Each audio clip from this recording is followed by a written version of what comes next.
ಯಾತಿ ನಾಸ್ತ್ಯತ್ರ ಸಂಶಯಃ. ಅಂತ್ಯಕಾಲದಲ್ಲಿ ನನ್ನನ್ನು ಸ್ಮರಿಸುತ್ತಾ ಯಾವನು ದೇಹವನ್ನು ಬಿಡುವನೋ ಅವನು ಕೂಡಲೇ ನನ್ನ ಸ್ವಭಾವವನ್ನು ಹೊಂದುತ್ತಾನೆ. ಇದರಲ್ಲಿ ಸಂಶಯವೇ ಇಲ್ಲ.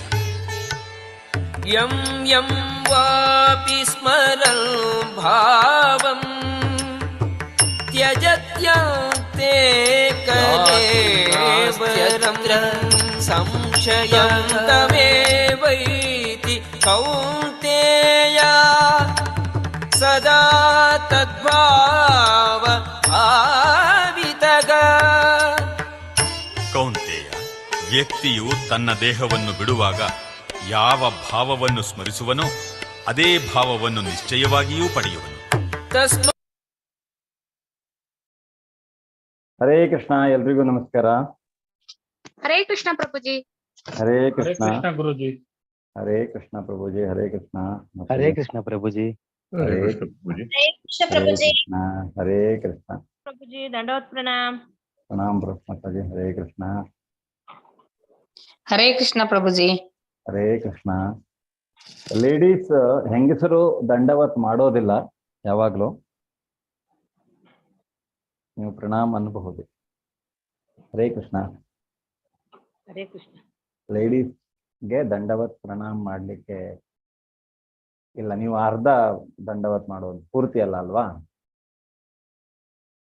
ದಂಡವತ್ ಅಂದ್ರೆ ಏನು? ಪೂರ್ತಿಯಾಗಿ ಪ್ರಣಾಮ, ಎಲ್ಲ ಸಾಷ್ಟಾಂಗ ನಮಸ್ಕಾರ ಅಂತ ಹೇಳ್ತೇವೆ. ಹೆಂಗಸರದ ನಮಸ್ಕಾರ ಸಾಷ್ಟಾಂಗ ಆಗುವುದಿಲ್ಲ.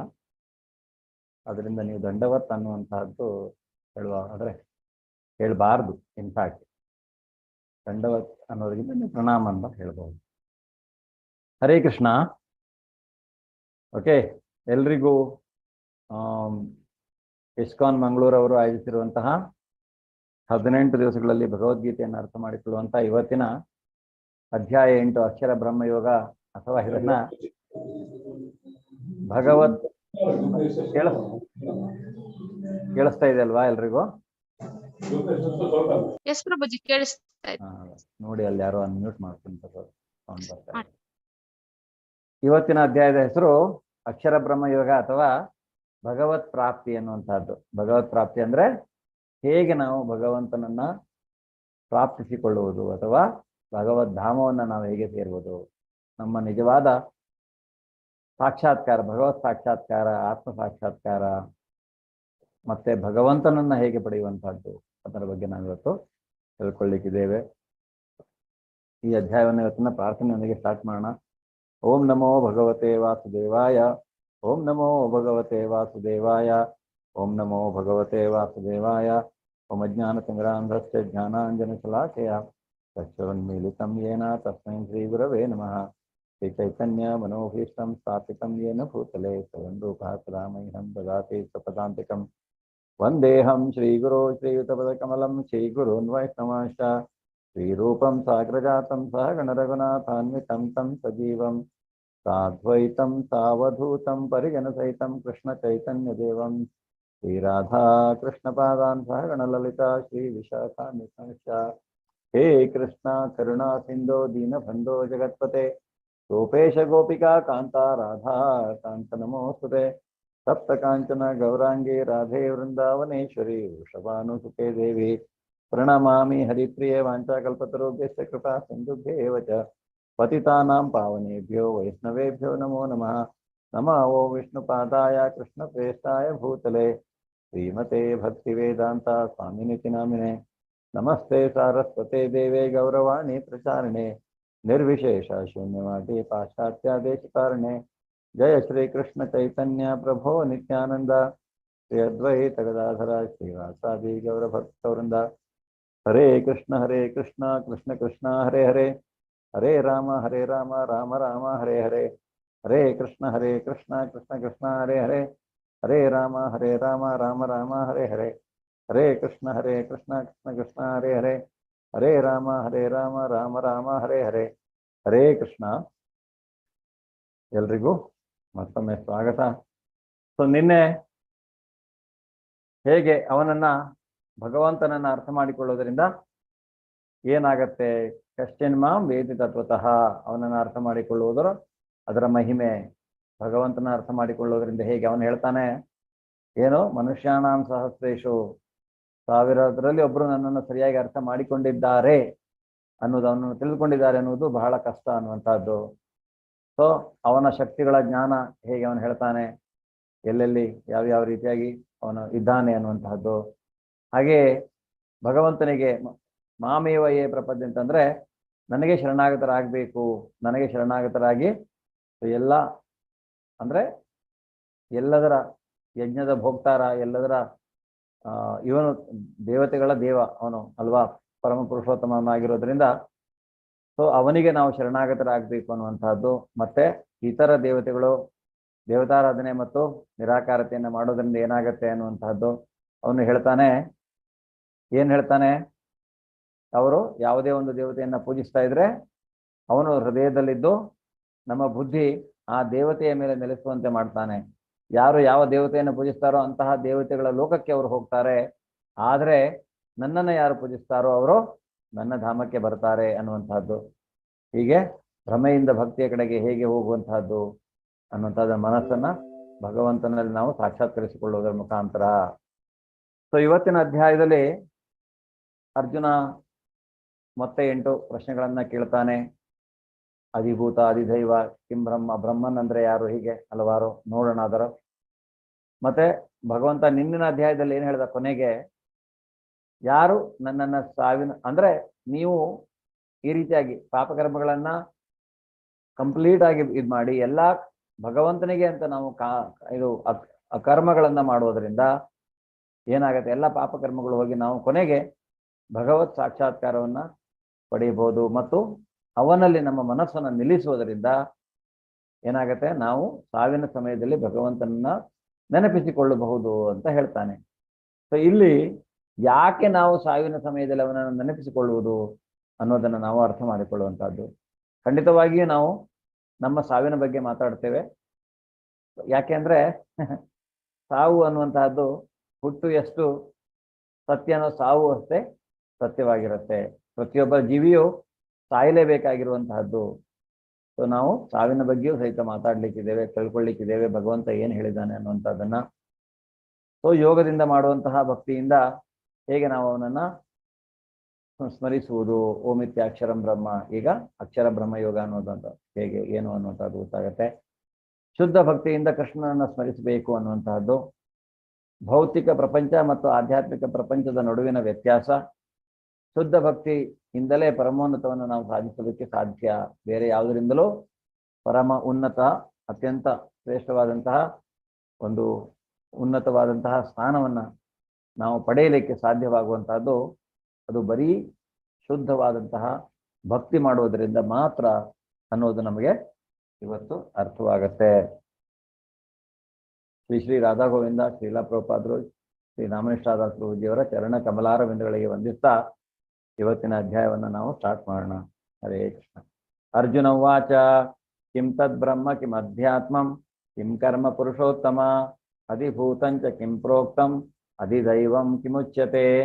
ಅರ್ಜುನನು ಹೀಗೆ ಪ್ರಶ್ನಿಸಿದನು, ಪ್ರಭುವೇ, ಪರಮ ಪುರುಷನೇ, ಯಾವುದು ಬ್ರಹ್ಮನ್, ಯಾವುದು ಆತ್ಮ, ಕರ್ಮ ಯಾವುದು, ಈ ಐಹಿಕ ಅಭಿವ್ಯಕ್ತಿ ಯಾವುದು, ದೇವತೆಗಳು ಯಾರು, ದಯವಿಟ್ಟು ಇದನ್ನು ನನಗೆ ವಿವರಿಸು. ಈಗ ಭಗವಂತ ಹೇಳ್ದಲ್ಲ ಈ ತರ ದೇವತೆಗಳನ್ನ ಪೂಜೆ, ಹಾಗಿದ್ರೆ ಈ ದೇವತೆಗಳು ಯಾರು ಅನ್ನೋದನ್ನ ಅವನು ಕೇಳ್ತಾ ಇದ್ದಾನೆ ಇಲ್ಲಿ. ಮತ್ತೆ ಹೀಗೆ ನೋಡಿ, ಯಾವುದು ಬ್ರಹ್ಮನ್, ಬ್ರಹ್ಮನ್ ಹಂತದ ಬಗ್ಗೆ. ಬ್ರಹ್ಮನ್ ಅಂದ್ರೆ ಭಗವಂತನ, ಬ್ರಹ್ಮನ್ ಅಂದ್ರೆ ಏನು? ಹರೇ ಕೃಷ್ಣ.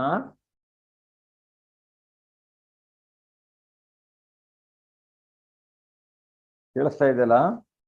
ಈ ಬ್ರಹ್ಮನ್ ಅಂತ ನಾವು ಆಲ್ರೆಡಿ ತಿಳ್ಕೊಂಡಿದ್ದೇವೆ. ಬ್ರಹ್ಮನ್ ಹಂತ ಅಂದ್ರೆ ಭಗವಂತನ. ಹರೇ ಕೃಷ್ಣ.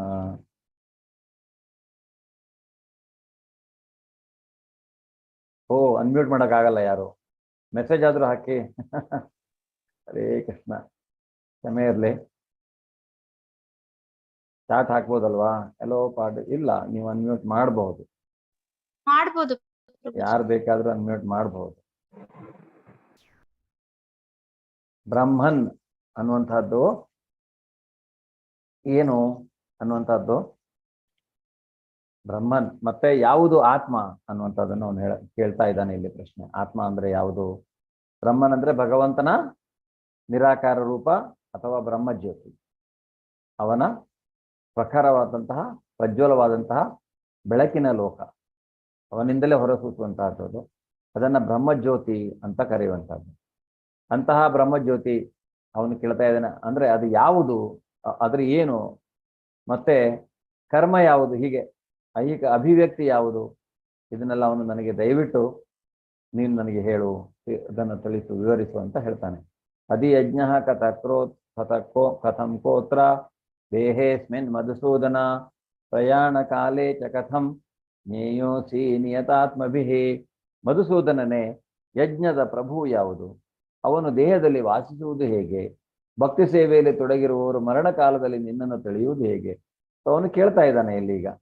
ಯಜ್ಞದ ಪ್ರಭು, ಯಾಕೆ ನಾವು ಯಜ್ಞವನ್ನ ಮಾಡಬೇಕು, ಆ ಯಜ್ಞದ ಮಾಡುವುದರಿಂದ ಯಜ್ಞದ ನಿಜವಾದ ಪ್ರಭು ಯಾರು, ಯಾರಿಗೆ ಆ ಯಜ್ಞದ ಇದು ಸೇರಬೇಕು, ಹವಿಸ್ಸು ಅಥವಾ ಯಜ್ಞದ ಭೋಕ್ತಾರ ಅವನಾಗಿರೋದು, ಅವನು ದೇಹದಲ್ಲಿ ವಾಸಿಸುವುದು ಹೇಗೆ, ಅವನು ಪರಮಾತ್ಮನಾಗಿ ಪ್ರತಿಯೊಬ್ಬರ ದೇಹದಲ್ಲಿ ಇರ್ತಾನೆ ಅಂತ ಹೇಳ್ತಾನೆ, ಅವನು ಹೇಗೆ ಅದು ಅಲ್ಲಿರುವಂತಹದ್ದು.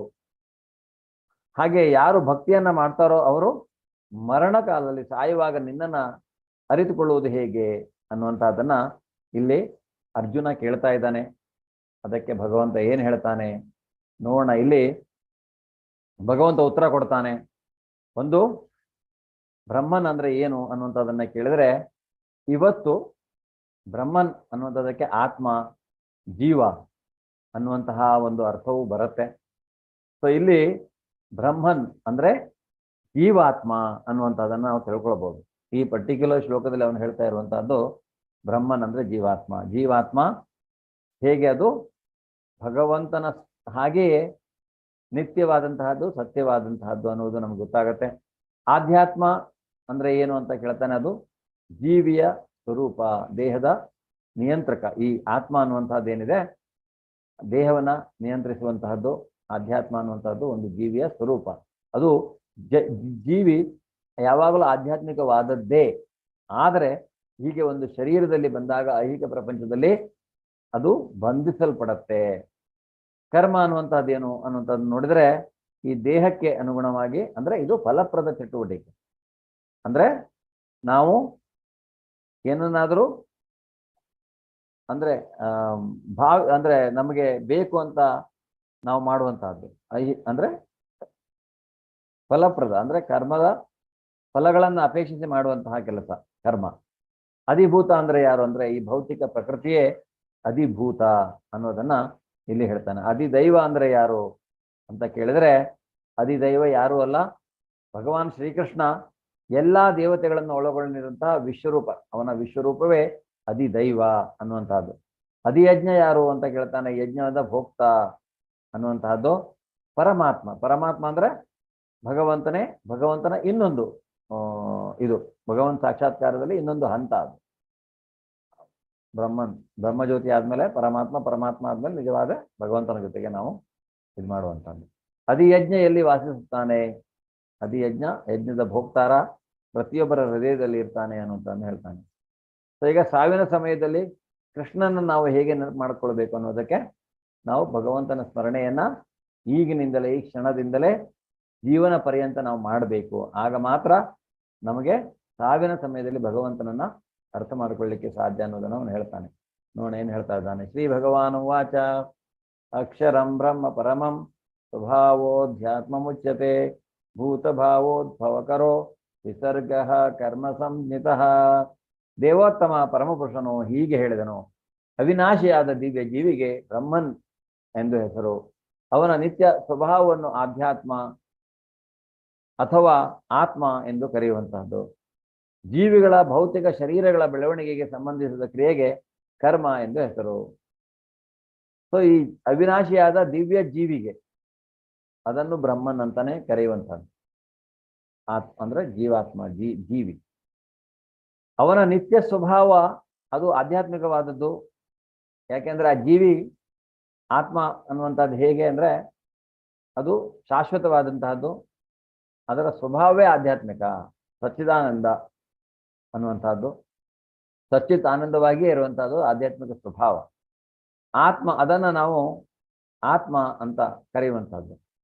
ಮತ್ತೆ ಜೀವಿಗಳ ಭೌತಿಕ ಶರೀರಗಳ ಬೆಳವಣಿಗೆ ಅಂದ್ರೆ ನಮಗೆ ಫಲಪ್ರದ ಚಟುವಟಿಕೆಗಳನ್ನ ಮಾಡಲಿಕ್ಕೆ ಈ ಶರೀರವನ್ನು ನಾವು ಉಪಯೋಗಿಸ್ತೇವೆ ಅನ್ನೋದನ್ನ ಇಲ್ಲಿ ಹೇಳ್ತಾನೆ.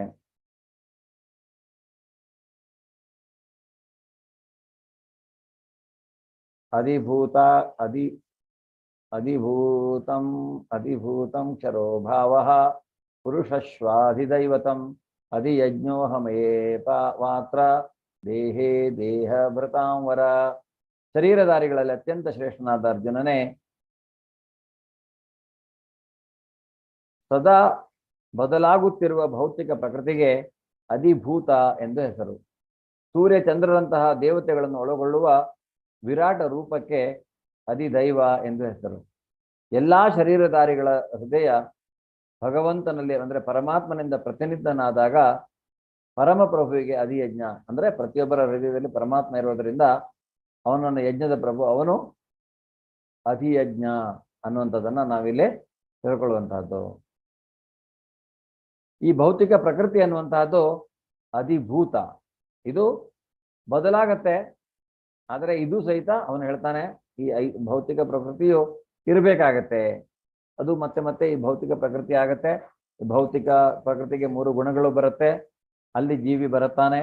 ಆ ಜೀವಿ ಬಂದ ಮೇಲೆ ಏನಾಗುತ್ತೆ, ಅವನು ಹೀಗೆ ಒಂದು ಶರೀರವನ್ನ ಪಡಿತಾನೆ. ಯಾವುದಾದ್ರೂ ಒಂದು ಐಹಿಕ ಪ್ರಪಂಚದಲ್ಲಿ ಈ ಪ್ರಾಣಿ ಪಶು ಪಕ್ಷಿಗಳೆಲ್ಲ ಇರಲಿಕ್ಕೆ ಸಾಧ್ಯ. ಅದು ಬರೀ ಐಹಿಕ ಪ್ರಕೃತಿಯಲ್ಲಿ ಮಾತ್ರ, ಆಧ್ಯಾತ್ಮಿಕ ಪ್ರಕೃತಿಯಲ್ಲಿ ಅವು ಯಾರು ಇರುವುದಿಲ್ಲ. ಅಲ್ಲಿರುವಂತಹದ್ದು ಜೀವಿ ಮತ್ತೆ ಜೀವಿಯ ಒಂದು ಆಧ್ಯಾತ್ಮಿಕ ಶರೀರ, ಅದರಲ್ಲಿ ಜೀವಿ ಇರುವಂತಹದ್ದು. ಆದರೆ ಈ ಐಹಿಕ ಪ್ರಕೃತಿಯಲ್ಲಿ ಮಾತ್ರ ಇದೆಲ್ಲ ಇರಲಿಕ್ಕೆ ಸಾಧ್ಯ ಮುಂದೆ ಹೇಳ್ತಾನೆ. ಸೊ ಎಲ್ಲಾ ಶರೀರಧಾರಿಗಳ ಹೃದಯದ ಭಗವಂತ ಇರ್ತಾನೆ, ಎಲ್ಲಾ ಶರೀರಧಾರಿಗಳ ಹೃದಯದಲ್ಲಿ ಅಂತ ಹೇಳ್ತಾನೆ. ಸೊ ಈಗ ಭಗವಂತ ಅಂತ್ಯಕಾಲೇಚ ಮಾಮೇವ ಸ್ಮರನ್ ಮತ್ವಾ ಕಲೇವರಂ ಯಹ ಪ್ರಯಾತಿ ಸಮದ್ಭಾವಂ ಯಾತಿ ನಾಸ್ಯತ್ರ ಸಂಶಯ. ಅಂತ್ಯಕಾಲದಲ್ಲಿ ನನ್ನನ್ನು ಸ್ಮರಿಸುತ್ತಾ ಯಾವನು ದೇಹವನ್ನು ಬಿಡುವನೋ ಅವನು ಕೂಡಲೇ ನನ್ನ ಸ್ವಭಾವವನ್ನು ಹೊಂದುತ್ತಾನೆ, ಇದರಲ್ಲಿ ಸಂಶಯವೇ ಇಲ್ಲ. ಸೊ ಅಂತ್ಯಕಾಲದಲ್ಲಿ ನಾವು ಭಗವಂತನನ್ನ ಸ್ಮರಿಸುತ್ತಾ ನಮ್ಮ ಶರೀರವನ್ನ ಬಿಡಬೇಕು. ನಾವು ಆ ರೀತಿ ಮಾಡಲಿಲ್ಲ ಅಂದ್ರೆ ಏನಾಗತ್ತೆ ಅನ್ನೋದನ್ನು ನೋಡೋಣ. ಸೊ ಉದಾಹರಣೆಗೆ ಈ ಭೀಷ್ಮಾಚಾರ್ಯರು ಶರಶೈಯಲ್ಲಿ ಮಲಗಿರ್ತಾರೆ, ತಮಗೆಲ್ರಿಗೂ ಗೊತ್ತಿದೆ. ಯಾಕೆಂದ್ರೆ ಅವರು ಉತ್ತರಾಯಣದ ಪರ್ವಕಾಲಕ್ಕೆ ಉತ್ತರಾಯಣಕ್ಕೆ ಕಾಯ್ತಾ ಇರ್ತಾರೆ. ಉತ್ತರಾಯಣ ಬಂದ ತಕ್ಷಣ ತಾನು ಅಂದ್ರೆ ಹಾಗಾದ್ರೆ ದಕ್ಷಿಣಾಯನದಲ್ಲಿ ಏನಾಗುತ್ತೆ ಅಂದ್ರೆ ನಾರ್ಮಲಿ ದೇವತೆಗಳೆಲ್ಲ ಅಂದ್ರೆ ಒಂದು ರೀತಿಯಾದಂಥ ಯೋಗನಿದ್ರೆಗೆ ಭಗವಂತನು ಅನ್ನುವಂಥದ್ದು. ಅದರಿಂದ ಅಂದ್ರೆ ಒಂದು ಇದೆ, ಶಾಸ್ತ್ರ ಹೇಳತ್ತೆ. ಅವರು ಶಾಸ್ತ್ರವನ್ನ ಕಲ್ತಿರುವವರು, ಶಾಸ್ತ್ರದ ಗುರು ಭೀಷ್ಮಾಚಾರ್ಯರು. ಆದರೆ ಅವರು ಶರಶೆಯಲ್ಲಿ ಮಲಗಿದ್ದಾಗ ಅವರು ಉತ್ತರಾಯಣಕ್ಕೆ ಕಾಯ್ತಾ ಇರುವುದರಿಂದ ಅವರು ಕೊನೆಗೆ ಒಂದು ಹಂತಕ್ಕೆ ಬರುತ್ತೆ, ಇಲ್ಲಿ ಅವರು ಜೀವವನ್ನ ಬಿಡಬೇಕೀಗ. ಅಂತಹ ಜೀವನ ಬಿಡುವಂತಹದ್ದು ಕೃಷ್ಣನಿಗೆ ಗೊತ್ತು, ಅವರು ಯಾವಾಗ ಜೀವನ ಬಿಡ್ತಾರೆ ಅನ್ನುವಂಥದ್ದು. ಅವರು ಇಚ್ಛಾಮರಣಿ ಆಗಿರ್ತಾರಲ್ವಾ. ಆದ್ರಿಂದ ಅವನು ಅರ್ಜುನಿಗೆ ಹೇಳ್ತಾನಂತೆ, ಅರ್ಜುನ ಮತ್ತೆ ಎಲ್ಲ ಪಾಂಡವರಿಗೆ ಹೇಳ್ತಾನೆ ಎಲ್ಲರೂ ರೆಡಿಯಾಗಿ. ಯಾಕೆಂದ್ರೆ ಈಗ ಯುದ್ಧ ಮುಗಿದು ಯುಧಿಷ್ಠಿರನ ಪಟ್ಟಾಭಿಷೇಕ ಆಗಿದೆ. ಈಗ ಅವನು ಪಾಂಡವರನ್ನ ಒಡಗೂಡಿ ಹೇಳ್ತಾನೆ ಎಲ್ಲ ರೆಡಿಯಾಗಿ ನಾವೀಗ ಭೀಷ್ಮಾಚಾರ್ಯರನ್ನ ನೋಡ್ಲಿಕ್ಕೆ ಹೋಗ್ಬೇಕು ಅಂತ. ಮತ್ತೆ ಅರ್ಜುನಿಗೆ ಹೇಳ್ತಾನೆ ನೀನು ರಥವನ್ನ ಏರೋ ಅಂತ ಕೃಷ್ಣ ಹೋಗಿ ಸಾರಥಿಯಾಗಿ ಕುಳಿತುಕೊಳ್ತಾನೆ ರಥದಲ್ಲಿ. ಆಗ ಅರ್ಜುನ ಕೇಳ್ತಾನಂತೆ ಈಗ ಯಾಕೆ ನೀನು ಮತ್ತೆ ಸಾರಥಿ ಆಗ್ಬೇಕು, ಯಾಕೆಂದ್ರೆ ಯುದ್ಧ ಮುಗಿದಿದೆ ಆಲ್ರೆಡಿ. ಅವನು ಹೇಳ್ತಾನೆ ಇಲ್ಲ, ನಿನಗೆ ಆಮೇಲೆ ಹೇಳ್ತಾನೆ, ನೀನು ಫಸ್ಟ್ ರಥವನ್ನ ಏರು. ಹಾಗೆ ಅವನು ರಥವನ್ನ ಏರಿ ಸಾರಥಿಯಾಗಿಯೇ ಭೀಷ್ಮಾಚಾರ್ಯರ ಹತ್ತಿರ ಹೋಗ್ತಾನೆ ಅರ್ಜುನನ ಕೂರಿಸ್ಕೊಂಡು. ಯಾಕೆಂದ್ರೆ ಈ ಭಗವಂತನ ಈ ಸಾರಥಿಯ ರೂಪ ಇದೆಯಲ್ಲ, ಅದನ್ನು ನಾವು ಏನಂತ ಕರಿತೇವೆ? ಕೃಷ್ಣನಿಗೆ ಒಂದು ಹೆಸರಿದೆಯಲ್ಲ, ಏನದು? ಹರೇ ಕೃಷ್ಣ. ಯಾಕೆ ಎಲ್ಲರೂ ಇಷ್ಟೊಂದು ಸೈಲೆಂಟ್ ಆಗಿದ್ದೀರಾ? ಸರಿಯಾಗಿ ಕೇಳಿಸ್ತಾ ಇದೆ ಅಲ್ವಾ? ಕೇಳಿಸ್ತಿದೆ ಪ್ರಭುಜಿ. ಸೊ ಕೃಷ್ಣನಿಗೆ ಅರ್ಜುನನ ಸಾರಥಿಯಾಗಿ ಒಂದು ಹೆಸರು ಇರುತ್ತೆ, ಏನು? ಪಾರ್ಥ ಸಾರಥಿ. ಪಾರ್ಥ ಸಾರಥಿ. ಧನ್ಯವಾದಗಳು ಪ್ರಭುಜಿ. ಸೊ ಭೀಷ್ಮಾಚಾರ್ಯರು ಮಹಾಭಾರತ ಯುದ್ಧವನ್ನ ಮಾಡುವಾಗಲೂ ಸಹಿತ ಕೃಷ್ಣನನ್ನ ಬಹಳವಾಗಿ ಪೂಜಿಸ್ತಾ ಇದ್ರು ಮನಸ್ಸಿನಲ್ಲಿಯೇ. ಅವರಿಗೆ ಅವನ ಆ ಪಾರ್ಥ ಸಾರಥಿಯ ರೂಪ ಬಹಳವಾದಂತಹ ಇಷ್ಟವಾದಂತಹದ್ದು. ಆದ್ರಿಂದ ಭೀಷ್ಮಾಚಾರ್ಯರು ಭಕ್ತರು. ಈಗ ಭಕ್ತರ ಆಸೆಯನ್ನು ಈಡೇರಿಸುವಂತಹದ್ದು ಮತ್ತು ಭಕ್ತರು ಅಂತ್ಯಕಾಲದಲ್ಲಿ ಭಗವಂತನನ್ನ ನೋಡ್ಬೇಕು ಅಂತ ಇದ್ ಮಾಡಿದ್ರೆ ಅವನು ಅಲ್ಲಿ ಬರ್ತಾನೆ. ಅವನು ಆ ರೀತಿಯಾಗಿ ಅರ್ಜುನಿಗೆ ಹೇಳ್ತಾನಂತೆ, ಈಗ ನಾವು ಹೋಗ್ಬೇಕು. ಯಾಕೆ? ಅವರಿಗೆ ಅದೇ ರೂಪದಲ್ಲಿ ಅವನು ಅವ್ರ ಎದುರುಗಡೆ ಹೋಗ್ಬೇಕು. ಪಾರ್ಥ ಸಾರಥಿಯ ರೂಪದಲ್ಲಿ ಅವನು ಅವ್ರ ಎದುರುಗಡೆ ಹೋಗ್ಬೇಕು. ಆಮೇಲೆ ನಿಮ್ಗೆಲ್ಲ ಗೊತ್ತಿರ್ಬೋದು ಕೆಲವರಿಗೆ, ಈಗ ನಾವು ಏನು ವಿಷ್ಣು ಸಹಸ್ರನಾಮವನ್ನ ಓದ್ತೇವೆ, ಅಂತಹ ಒಂದು ವಿಷ್ಣು ಸಹಸ್ರನಾಮವನ್ನ ಭೀಷ್ಮಾಚಾರ್ಯ ಬಾಯಿಂದ ಬಂದಿರುವಂತಹದ್ದು ಆ ಸಮಯದಲ್ಲಿ. ಆಮೇಲೆ ಅವರು ದುರ್ಯೋಧನಿಗೆ ಶಾಸ್ತ್ರವನ್ನ ಬೋಧಿಸಲಿಕ್ಕೆ ಕೃಷ್ಣ ಹೇಳ್ತಾನೆ, ಯಾಕೆ ನೀನೇ ಇರಬೇಕಾದ್ರೆ ನನಗೆ ಆಗ್ತಾ ಇಲ್ಲ, ಬಹಳ ನೋವನ್ನು ಅನುಭವಿಸ್ತಾ ಇದ್ದೇನೆ ನಾನು ಅಂತ ಭೀಷ್ಮಾಚಾರ್ಯ ಹೇಳಿದಾಗ ಅವನು ಮುಟ್ಟಿ ಅವರ ಸ್ಪರ್ಶದಿಂದ ಅವರಿಗೆ ನೋವೆಲ್ಲ ಹೋಗೋ ತರ ಮಾಡಿ ನೋವನ್ನೆಲ್ಲ ಅಂದ್ರೆ ಮಾಯವಾಗಿ ಅವರು ಧರ್ಮರಾಜನಿಗೆ ಅಂದ್ರೆ ಈ ಏನು ಅವರು ಹಸ್ತಿನಾಪುರದ ಉತ್ತರಾಧಿಕಾರಿ ಅಲ್ವಾ, ಅವರು ಆವಾಗ ಹಸ್ತಿನಾಪುರದ ರಕ್ಷಣೆಯಲ್ಲಿ ಇರುವಂತವರು. ಭೀಷ್ಮಾಚಾರ್ಯರು ಸಿಂಹಾಸನದ ರಕ್ಷಣೆ ಅವರ ಹೊಣೆಯಾಗಿತ್ತು. ಸೊ ಅವ್ರೇನ್ ಮಾಡ್ತಾರೆ ಅಂತ ಧರ್ಮರಾಜನಿಗೆ ಮತ್ತೆ ಶಾಸ್ತ್ರವನ್ನ ಬೋಧಿಸ್ತಾರೆ.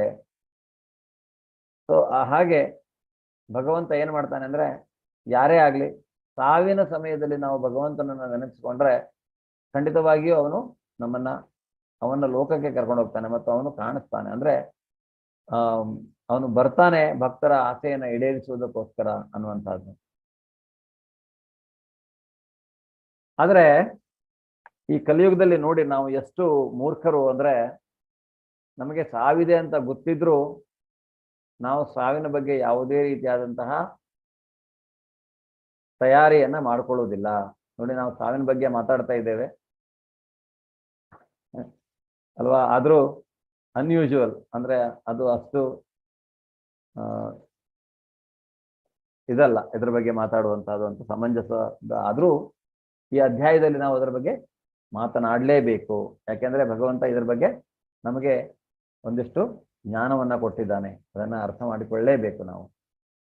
ಅಹನ್ಯಹನಿ ಭೂತಾನಿ ಗಚ್ಚಂತಿ ಹಯಮಾಲಯಂ ಶೇಷಾಸ್ತಾವರ ಇಚ್ಛಂತಿ ಹಿಮಾಶ್ಚರ್ಯಮತಃ ಪರಂ. ಸೊ ಇದು ಯಾವಾಗ ಈ ಧರ್ಮರಾಜ, ನಿಮ್ಗೆಲ್ಲ ಗೊತ್ತಿರಬಹುದು, ಪಾಂಡವರು ಅಜ್ಞಾತವಾಸದಲ್ಲಿರುವಾಗ ಅವರಿಗೆ 1 ವರ್ಷದ ಅಜ್ಞಾತವಾಸದಲ್ಲಿ ಅವರು ಹೀಗೆ ಅರಣ್ಯದಲ್ಲಿ ಹೋಗ್ತಾ ಇರುವಾಗ ಬಹಳ ಬಾಯಾರಿಕೆಯಿಂದ ಒಂದೊಂದೇ ನಕುಲ ಸಹದೇವರು ಬರ್ತಾರೆ, ನೀರು ಕುಡಿಲಿಕ್ಕೆ ಹೋಗ್ತಾರೆ, ತಮ್ಮ ಪ್ರಾಣವನ್ನ ಬಿಡ್ತಾರೆ. ಆಮೇಲೆ ಭೀಷ್ಮ ಹೋಗ್ತಾನೆ, ಭೀಮ ಅವನು ಹೋಗಿ ನೀರು ಕುಡಿತಾನೆ, ಅವನು ತನ್ನ ಪ್ರಾಣವನ್ನ ಬಿಡ್ತಾನೆ. ಅರ್ಜುನ ಹೋಗ್ತಾನೆ, ಅರ್ಜುನನು ತನ್ನ ಪ್ರಾಣವನ್ನು ಬಿಡ್ತಾನೆ. ಸೊ ಈಗ ಅವರೆಲ್ಲ ಆದ್ಮೇಲೆ ಧರ್ಮರಾಜ ಬರ್ತಾನೆ, ದ್ರೌಪದಿಯನ್ನ ಅಲ್ಲೇ ಬಿಟ್ಟು ನಾನು ಹೋಗಿ ನೋಡ್ಕೊಂಡು ಬರ್ತೇನೆ, ಯಾಕೆ ಬಂದಿಲ್ಲ ಇವರು, ಇನ್ನು ನೀರು ಕುಡಿಲಿಕ್ಕೆ ಹೋದವರು, ನೀರು ತರ್ಲಿಕ್ಕೆ ಹೋದವರು ಇನ್ನೂ ಬಂದಿಲ್ವಲ್ಲ ಅಂತ. ಯಾಕೆಂದ್ರೆ ಧರ್ಮರಾಜನನ್ನ ಪ್ರಶ್ನಿಸಲಿಕ್ಕೆ ರೆಡಿಯಾಗಿದ್ದಾನೆ. ಅಲ್ಲಿ ಯಕ್ಷ ಪ್ರಶ್ನೆ ನಿಮಗೆ ಗೊತ್ತಿರ್ಬೋದು. ಆ ಯಕ್ಷ ಪ್ರಶ್ನೆಯಲ್ಲಿ ಕೊನೆಯದಾಗಿ ಒಂದು ಪ್ರಶ್ನೆ ಅವನು ಕೇಳ್ತಾನಂತೆ, ಈ ಜಗತ್ತಿನಲ್ಲಿ ಅತ್ಯಂತ ಆಶ್ಚರ್ಯಕರವಾದ ಸಂಗತಿ ಯಾವುದು ಅಂತ. ಅದಕ್ಕೆ ಧರ್ಮರಾಯನ ಉತ್ತರ ಇದು, ಅಹನ್ಯಹನಿ ಭೂತಾನಿ ಗಚ್ಚಂತಿ ಹಯಮಾಲಯಂ ಶೇಷಾಸ್ತಾವರಂ ಇಚ್ಛಂತಿ ಹಿಮಾಶ್ಚರ್ಯ ಮತಃ ಪರಂ. 100,000 ಸಾವಿರಾರು ಜೀವಿಗಳು ಪ್ರತಿ ಕ್ಷಣವೂ ಸಾಯುತ್ತಿರುತ್ತಾರೆ. ಆದರೆ ಮೂರ್ಖನಾದ ಜೀವಿಯು ತಾನು ಅಮರ ಎಂದು ತಿಳಿದು ಸಾಯಲು ಸಿದ್ಧನಾಗುವುದಿಲ್ಲ. ಈ ಜಗತ್ತಿನಲ್ಲಿ ಅತ್ಯಾಶ್ಚರ್ಯಕರವಾದ ಸಂಗತಿ ಎಂದರೆ ಇದೆ. ನೋಡಿ, ನಾವು ಅಂದ್ರೆ ನಿಜವಾಗಿ ಹೇಳಬೇಕಂದ್ರೆ, ಧೀರನಾದವನು ಧೀರ ಸತ್ರನ ಮುಹ್ಯತಿ ಅಂತ ಮೊದಲೇ ಹೇಳಿದ್ದಾನೆ ಅಲ್ವಾ. ಧೀರನಾದವನು ಗೊಂದಲಕ್ಕೆ ಅಥವಾ ಇದರಿಂದ ದುಃಖಕ್ಕೆ ಒಳಗಾಗುವುದಿಲ್ಲ. ಒಂದು ಸಾವಿನ ಕುರಿತಾಗಿ ಅವನು ದುಃಖಿಸುವುದಿಲ್ಲ. ಇಲ್ಲಿ ಧರ್ಮರಾಯ ಹೇಳ್ತಾ ಇದ್ದಾನೆ, ನನಗೆ ಆಶ್ಚರ್ಯ ಆಗತ್ತೆ, ಎಲ್ಲ ಜನರು ತಾನು ಪರ್ಮನೆಂಟ್ ಆಗಿ ಬದುಕುವಂತರ ಇದ್ ಮಾಡ್ತಾರೆ, ಸಾವಿಗೆ ಏನೂ ತಯಾರಿ ಮಾಡ್ಕೊಳ್ಳೋದಿಲ್ಲ. ಯಾಕೆಂದ್ರೆ ಸಾವು ಅನ್ನುವಂತಹದ್ದು ನಮ್ಮ ಜೀವನದ ಒಂದು ಪರೀಕ್ಷೆ. ಹೇಗೆ ನಾವು ವರ್ಷ ಪೂರ್ತಿ ಓದಿ ಮಕ್ಕಳು ಪರೀಕ್ಷೆಯನ್ನು ಬರೀತಾರೋ, ಅಥವಾ ಯಾವುದಾದ್ರೂ ಒಂದು ಸ್ಟೇಜ್ ಶೋ ನಾವು ಮಾಡ್ಬೇಕಂದ್ರೆ, ಪರ್ಫಾರ್ಮೆನ್ಸ್ ಅನ್ನ ಕೊಡಬೇಕಂದ್ರೆ ಹೇಗೆ ನಾವು ಅದರ ಕುರಿತಾಗಿ ವರ್ಷ ಪ್ರತಿ ತಿಂಗಳಾನುಗಟ್ಲೆ ನಾವು ಅದನ್ನ ಅಭ್ಯಾಸ ಮಾಡಿಕೊಂಡು ಆಮೇಲೆ ಹೋಗಿ ನಾವು ಆ ಪರ್ಫಾರ್ಮೆನ್ಸ್ ಅನ್ನು ಕೊಡ್ತೇವೆ. ಇಲ್ಲಾಂದ್ರೆ ಆ ಪರ್ಫಾರ್ಮೆನ್ಸ್ ಆಗಿರೋದಿಲ್ಲ. ಅದೇ ರೀತಿಯಾಗಿ ನಾವು ಸಾವಿನ ಸಮಯದಲ್ಲಿ ಭಗವಂತನನ್ನ ನೆನೆಸ್ಕೊಳ್ತಾ ಇಲ್ಲ. ನೆನೆಸ್ಕೊಂಡ್ರೆ ನಮಗೆ ಮುಕ್ತಿ ಸಿಗತ್ತೆ. ನೆನೆಸ್ಕೊಂಡಿಲ್ಲ ಅಂದ್ರೆ ನಮಗೆ ಐಹಿಕ ಪ್ರಪಂಚ ಸಿಗತ್ತೆ. ಸೊ ಇದನ್ನ ಅವನು ಹೇಳ್ತಾ ಇದ್ದಾನೆ, ಮೂರ್ಖರು ಇಷ್ಟು. ಹಾಗೆ ಏನಾಗತ್ತೆ ನಾವು ಭಗವಂತನನ್ನು ನೆನೆಸ್ಕೊಳ್ಳದೆ ಇದ್ರೆ, ಏನಾಗತ್ತೆ ನಾವು ಸತ್ ಮೇಲೆ ನೆಕ್ಸ್ಟ್ ಅನ್ನೋದನ್ನು ನಾವಿಲ್ಲಿ ನೋಡಿದ್ರೆ, ಯಂ ವಾಪಿ ಸ್ಮರನ್ ಭಾವಂ ತ್ಯಜತ್ಯಂತೆ ಕಲೇವರಂ ಸಂತಮೇವೈತಿ ಕೌಂತೇಯ ಸದಾ ತದ್ಭಾವ ಭಾವಿತಃ.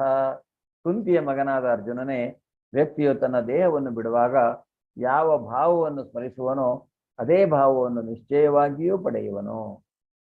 ಸಿಂಪಲ್, ನೀವು ತಿಳ್ಕೊಳ್ಬಹುದು. ಈಗ ಏನಾಗತ್ತೆ, ನಾವು ಸತ್ ಮೇಲೆ ಸಾಯುವಾಗ ನಾವು ಯಾವ ಆಲೋಚನೆಯಲ್ಲಿ ಸಾಯ್ತೀವೋ ಅದೇ ಒಂದು ಭಾವದ ಶರೀರ ನಮಗೆ ಸಿಗತ್ತೆ. ಅದಕ್ಕಾಗಿಯೇ ಲೋಭಿಗಳಾದವರು ಲೋಭಿಗಳ ಮಧ್ಯದಲ್ಲಿ ಹುಟ್ಟುತ್ತಾರೆ. ಯಾಕೆಂದ್ರೆ ಅವರು ಸಾಯುವಾಗ ಆ ಲೋಭಿ ಅಂತಹ ಒಂದು ಮನಸ್ಥಿತಿಯಲ್ಲೇ ಸಾಯ್ತಾರೆ. ಅದೇ ರೀತಿಯಾಗಿ ನಾವು ಇಲ್ಲಿ ಭರತ ಮಹಾರಾಜನ ಉದಾಹರಣೆಯನ್ನು ತೆಗೆದುಕೊಂಡಾಗ, ಭರತ ಮಹಾರಾಜ ಏನ್ ಮಾಡ್ತಾನೆ, ಅವನು ಕಾಡಿಗೆ ಬರ್ತಾನೆ ರಾಜ್ಯವನ್ನ ಎಲ್ಲ ಬಿಟ್ಬಿಟ್ಟು. ಆದ್ರೆ ಅಲ್ಲಿ ಜಿಂಕೆಯ ಮರಿಯ ಮೋಹದಲ್ಲಿ ಸಿಲುಕಿಕೊಳ್ತಾನೆ. ಅವನು ಜಿಂಕೆ ಮರಿಯ ಮೋಹದಲ್ಲಿ ಸಿಲುಕಿಕೊಂಡಾಗ ಒಂದಿನ ಏನಾಗತ್ತೆ, ಆ ಜಿಂಕೆ ಮರಿ ಅವನಿಗೆ ಎಲ್ಲೂ ಕಾಣಿಸೋದೇ ಇಲ್ಲ. ಸೊ ಅದು ಏನಾಗಿದೆ, ಎಲ್ಲಿ ಹೋಗಿದೆ ಅಂತ ಅವನು ಹುಡುಕೊಂಡು ಹೋಗ್ತಾನೆ. ಒಂದು ಪ್ರಪಾತದಲ್ಲಿ ಬಿದ್ದು ಅವನು ಶರೀರ ತ್ಯಾಗವನ್ನ ಮಾಡಬೇಕಾಗತ್ತೆ. ಹೀಗೆ ಅವನು ಪೂರ್ತಿಯಾಗಿ ಆ ಜಿಂಕೆಯ ಮರಿಯನ್ನ ಆಲೋಚನೆ ಮಾಡ್ತಾ ಅವನು ತನ್ನ ಪ್ರಾಣವನ್ನ ಬಿಟ್ಟಿರೋದ್ರಿಂದ ಅವನಿಗೆ ಇನ್ನೊಂದು ಜಿಂಕೆಯ ಶರೀರ ಬರುತ್ತೆ. ಆ ಒಂದು ಜಿಂಕೆಯ ಶರೀರದಲ್ಲಿ ಅವನು ಅಲ್ದಾಡ್ತಾ ಇರುವಾಗ ಒಂದು ಆಶ್ರಮದ ಹತ್ರ ಶ್ರೀಮದ್ ಭಾಗವತಮನ್ನ ಹೇಳ್ತಾ ಇರ್ತಾರಂತೆ. ಆ ಜಿಂಕೆ ಮರಿ ಭಗವತ್ ಪ್ರೇರಣೆಯಿಂದ, ನೋಡಿ ಅವನು ಅಷ್ಟೊಂದು ಭಕ್ತಿಯನ್ನ ಮಾಡಿರೋದರಿಂದ ಭಗವಂತ ಅವನು ಅಂದ್ರೆ ಮಾಯೆಯ ಪ್ರಕಾರ, ಐಹಿಕ ಪ್ರಪಂಚದ ಗುಣಗಳ ಪ್ರಕಾರ ಅವನು ಜಿಂಕೆಯ ಶರೀರವನ್ನೇನೋ ಪಡಿತಾನೆ. ಆದರೆ ಭಗವತ್ ಪ್ರೇರಣೆಯಿಂದ ಆ ಜಿಂಕೆ ಮರಿ ಹೋಗಿ ಕೂತ್ಕೊಳ್ಳುತ್ತಂತೆ ಶ್ರೀಮದ್ ಭಾಗವತಂ ಶ್ರವಣ ಆಗ್ತಾ ಇರುವಾಗ. ಆಮೇಲೆ ಅವನು ಮತ್ತೆ ಜಿಂಕೆಯ ಶರೀರ ತ್ಯಾಗ ಮಾಡಿ ಮತ್ತೆ ಜಡಭರತನಾಗಿ ಬಂದು ಆಮೇಲೆ ಮುಕ್ತಿಯನ್ನ ಪಡಿತಾನೆ. ಸೊ ಆದ್ರಿಂದ ಖಂಡಿತವಾಗಿಯೂ ಇದು ಶಾಸ್ತ್ರದಲ್ಲಿ ಹೇಗೆ ಹೇಳಿದೆಯೋ ಹಾಗೆ ನಮಗೆ ಹುಟ್ಟು ಸಾವುಗಳು ಇದ್ದೇ ಇದ್ದಾವೆ. ಅದರಿಂದ ಹೊರಗೆ ಬರಬೇಕಾದ್ರೆ ಒಂದೇ ಒಂದು, ಅಂತ್ಯಕಾಲದಲ್ಲಿ ನಾವು ಭಗವಂತನನ್ನ ಸ್ಮರಿಸಬೇಕು. ಭಗವಂತನನ್ನ ಅಂತ್ಯಕಾಲದಲ್ಲಿ ನಾವು ಸ್ಮರಿಸ್ಬೇಕಂದ್ರೆ ಅದು ಅಷ್ಟು ಈಸಿಯಾಗಿ ಬರುವುದಿಲ್ಲ ಅವನ ಹೆಸರು. ನಾವು ಅಭ್ಯಾಸ ಏನತ್ತು ಕೌಂತೆಯ, ಭಗವಂತ ಹೇಳಿದಾಗೇನೆ ಅಭ್ಯಾಸದಿಂದ ಮಾತ್ರ ನಾವು ಭಗವಂತನಲ್ಲಿ ನಮ್ಮ ಮನಸ್ಸನ್ನ ಇಟ್ಟರೆ ನಾವು ಖಂಡಿತವಾಗಿಯೂ ಅಂತ್ಯಕಾಲದಲ್ಲಿ ಭಗವಂತನನ್ನ ನೆನಪು ಮಾಡಿಕೊಳ್ಬಹುದು. ನಾವು ನಿಮಗೆ ಇದು ಭರತ ಮಹಾರಾಜನ ಕಥೆಯನ್ನ ಹೇಳಿದೆ. ತಸ್ಮಾತ್ ಸರ್ವೇಷು ಕಾಲೇಶು ಮಾಮನು ಸ್ಮರಯುಧ್ಯ ಚ ಮಯ್ಯರ್ಪಿತ ಮನೋಬುದ್ಧಿರ್ ಮಾಮೇ ವೈಶ್ಯಸ್ಯ ಸಂಶಯ. ಆದ್ದರಿಂದ ಅರ್ಜುನನೇ, ನೀನು ಯಾವಾಗಲೂ ನನ್ನನ್ನು ಕೃಷ್ಣನ ರೂಪದಲ್ಲಿ ಸ್ಮರಿಸುತ್ತಿರಬೇಕು. ಅದೇ ಕಾಲದಲ್ಲಿ ಯುದ್ಧ ಮಾಡುವ ನಿನ್ನ ವಿಧಿತ ಕರ್ತವ್ಯವನ್ನ ಮಾಡಬೇಕು. ಸೊ ಪ್ರತಿಯೊಬ್ಬರು ಬ್ರಾಹ್ಮಣ, ಕ್ಷತ್ರಿಯ, ವೈಶ್ಯ, ಶೂದ್ರ ಅವರ ಕರ್ತವ್ಯವನ್ನ ಮಾಡಬೇಕು. ಆದರೆ ಭಗವಂತನ ಸ್ಮರಣೆಯನ್ನ ಬಿಡಬಾರದು. ಯಾವಾಗಲೂ ನಾವು ಅವನನ್ನ ಸ್ಮರಿಸ್ತಾ ಇರಬೇಕು. ನಿನ್ನ ವಿಧಿತ ಕರ್ತವ್ಯವನ್ನ ಮಾಡು ಅಂತ ಹೇಳ್ತಾನೆ. ನಿನ್ನ ಚಟುವಟಿಕೆಗಳನ್ನು ನನಗೆ ಅರ್ಪಿಸಿ. ಆ ಎಲ್ಲಾ ಚಟುವಟಿಕೆ ನೀವೇನು ಮಾಡ್ತಿರೋದನ್ನೆಲ್ಲ ಭಗವಂತನಿಗೋಸ್ಕರ ನಾನು ಮಾಡ್ತಾ ಇದ್ದೇನೆ. ಯಾಕೆಂದ್ರೆ ಅದು ನನ್ನ ಕರ್ತವ್ಯ, ನಾನು ಮಾಡ್ತಾ ಇದ್ದೇನೆ. ಯಾರಿಗೋಸ್ಕರ ಮಾಡ್ತಾ ಇದ್ದೇನೆ? ನನಗೆ ಭಗವಂತ ವಿಧಿಸಿರುವ ಕರ್ತವ್ಯ. ಈಗ ಅರ್ಜುನನಿಗೆ ಇಲ್ಲಿ ಯುದ್ಧ ಮಾಡು ಅನ್ನುವಂಥದ್ದು ಭಗವಂತ ಕೊಟ್ಟಿರುವ ಕರ್ತವ್ಯ. ಅವನು ಅದನ್ನ ಮಾಡಬೇಕು. ಅಂದ್ರೆ ಈಗ ನಾವು ಕರ್ತವ್ಯ ಅಂತ ಹೇಳಿದ್ರೆ ಯಾವುದೇ ಫಲಗಳ ಅಪೇಕ್ಷೆ ಇಲ್ಲದೆ ಅರ್ಜುನ ಹೇಗೆ ಯುದ್ಧ ಮಾಡಬೇಕು, ಯುದ್ಧದ ಸೋಲು ಗೆಲುವಿನ ಅಪೇಕ್ಷೆ ಇಲ್ಲದೆ ಅವನು ಯುದ್ಧವನ್ನು ಮಾಡಬೇಕು. ಅದೇ ರೀತಿಯಾಗಿ ನಾವು ಸಹಿತ ಯಾವುದೇ ರೀತಿಯಾದಂತಹ ಅಪೇಕ್ಷೆ ಇಲ್ಲದೆ ನಮ್ಮ ಕರ್ತವ್ಯವನ್ನ ಮಾಡಬೇಕು. ನನಗೆ ಅರ್ಪಿಸಿ. ನಿನ್ನ ಮನಸ್ಸು ಮತ್ತು ಬುದ್ಧಿ ಶಕ್ತಿಗಳು ನನ್ನಲ್ಲಿ ನೆಲೆಸಿದ್ದರೆ, ಸೊ ನಮ್ಮ ಬುದ್ಧಿಶಕ್ತಿ ನಮ್ಮ ಮನಸ್ಸು, ಯಾಕೆಂದ್ರೆ ನಮ್ಮ ಮನಸ್ಸು ಭಗವಂತನಲ್ಲಿದ್ದಾಗ ನಮ್ಮ ಬುದ್ಧಿಶಕ್ತಿ ಅವನಲ್ಲಿಯೇ ಇರುತ್ತೆ ಖಂಡಿತವಾಗಿಯೂ. ಯಾಕೆಂದ್ರೆ ಮನಸ್ಸು ಆದ್ಮೇಲೆ ಬುದ್ಧಿ, ಬುದ್ಧಿ ಆದ್ಮೇಲೆ ಆತ್ಮ ಬರುವಂತಹದ್ದು. ಆಗ ಆತ್ಮ ಏನಾಗತ್ತೆ, ಪೂರ್ತಿಯಾಗಿ ಭಗವಂತನನ್ನ ಸ್ಮರಿಸುತ್ತೆ. ಅಷ್ಟೇ ಅಲ್ಲ, ನಿಸ್ಸಂಶಯಾಗಿ ನೀನು ನನ್ನನ್ನೇ ಹೊಂದುವೆ. ಅದು ಭಗವದ್ಧಾಮವನ್ನ, ಈ ಆತ್ಮ ಭಗವದ್ಧಾಮವನ್ನ ಸೇರತ್ತೆ ಅನ್ನೋದನ್ನ ಇಲ್ಲಿ ಅವನು ಹೇಳ್ತಾನೆ. ಅಭ್ಯಾಸ ಯೋಗ ಯುಕ್ತೇನ ಚೇತಸ ನಾಣ್ಯಗಾಮಿನ ಪರಮಂ ಪುರುಷಂ ದಿವ್ಯಂ ಯಾತಿ ಪಾರ್ಥಾನುಚಿಂತಯನ್. ಪಾರ್ಥನೆ ದೇವೋತ್ತಮ ಪರಮ ಪುರುಷನಂತೆ ನನ್ನನ್ನು ಯಾರು ಧ್ಯಾನಿಸುತ್ತಾರೋ, ಬೇರೆ ಯಾವ ಕಡೆಗೂ ಮನಸ್ಸನ್ನು ಚಲಿಸದಂತೆ ಯಾರ ಮನಸ್ಸು ಸದಾ ನನ್ನಲ್ಲಿ ತನ್ಮಯವಾಗಿರುವುದೋ ಅವನು ಖಂಡಿತವಾಗಿಯೂ ನನ್ನ ಬಳಿಗೆ ಬರುವನು. ಸೊ ಇಲ್ಲಿ ಹೇಳ್ತಾ ಇದ್ದಾನೆ, ಯಾರು ಪರಮ ಪುರುಷನಂತೆ ನನ್ನನ್ನ ಧ್ಯಾನ ಭಗವಂತನನ್ನು ನಾವು ಯಾವ ರೀತಿಯಾಗಿ ಧ್ಯಾನ ಮಾಡಬೇಕು. ಭಗವಂತನನ್ನು ಅವನೊಬ್ಬ ಪರಮ ಪುರುಷ.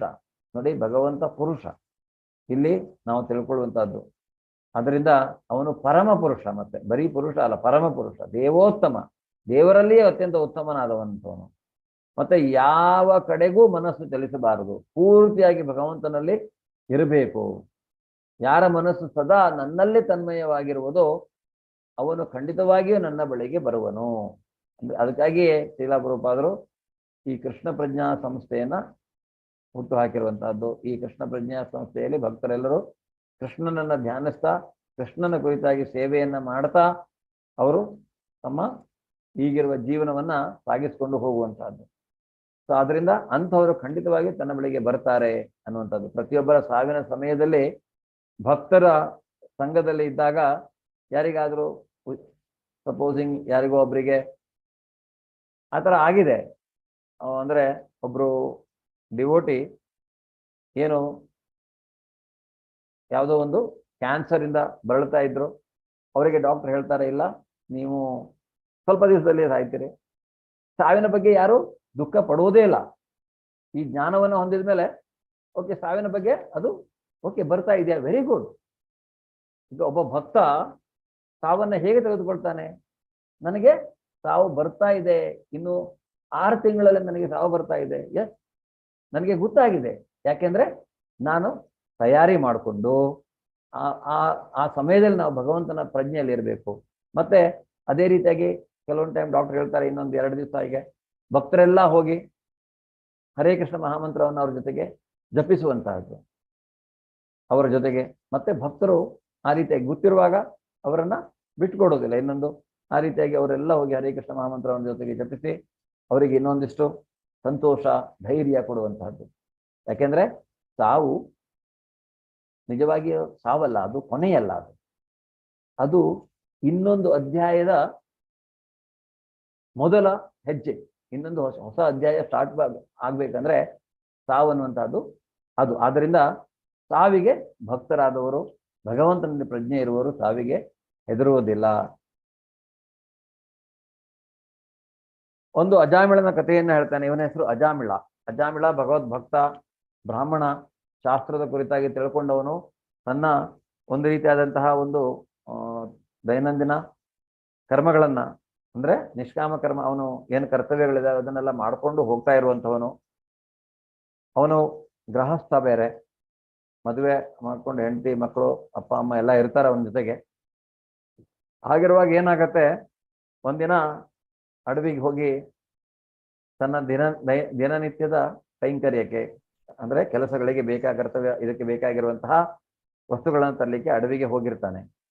ಹಾಗೆ ಅವನು ಅಡವಿಗೆ ಹೋದಾಗ ಏನಾಗತ್ತೆ, ಅಲ್ಲಿ ಅವನಿಗೆ ಯಾರೋ ಅಂದ್ರೆ ಮನೆಗೆ ಬರುವಾಗ ಯಾರೋ ನಗ್ತಾ ಇರ್ತಾರೆ.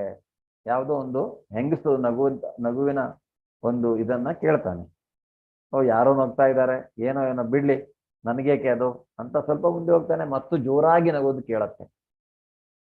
ಆದ್ರೂ ಅವನಿಗೆ ಒಂಥರ ಕುತೂಹಲ ಬಂದ್ಬಿಡತ್ತೆ. ಅಲ್ಲಿ ಅವನು ಹೇಳ್ತಾನೆ, ಸರಿ ಏನು ಒಮ್ಮೆ ನೋಡಿದ್ರೆ ಏನು ಪ್ರಾಬ್ಲಮ್ ಇಲ್ಲಲ್ಲ, ಯಾರು ಅಂತ ನೋಡೋಣ ಅಟ್ಲೀಸ್ಟ್.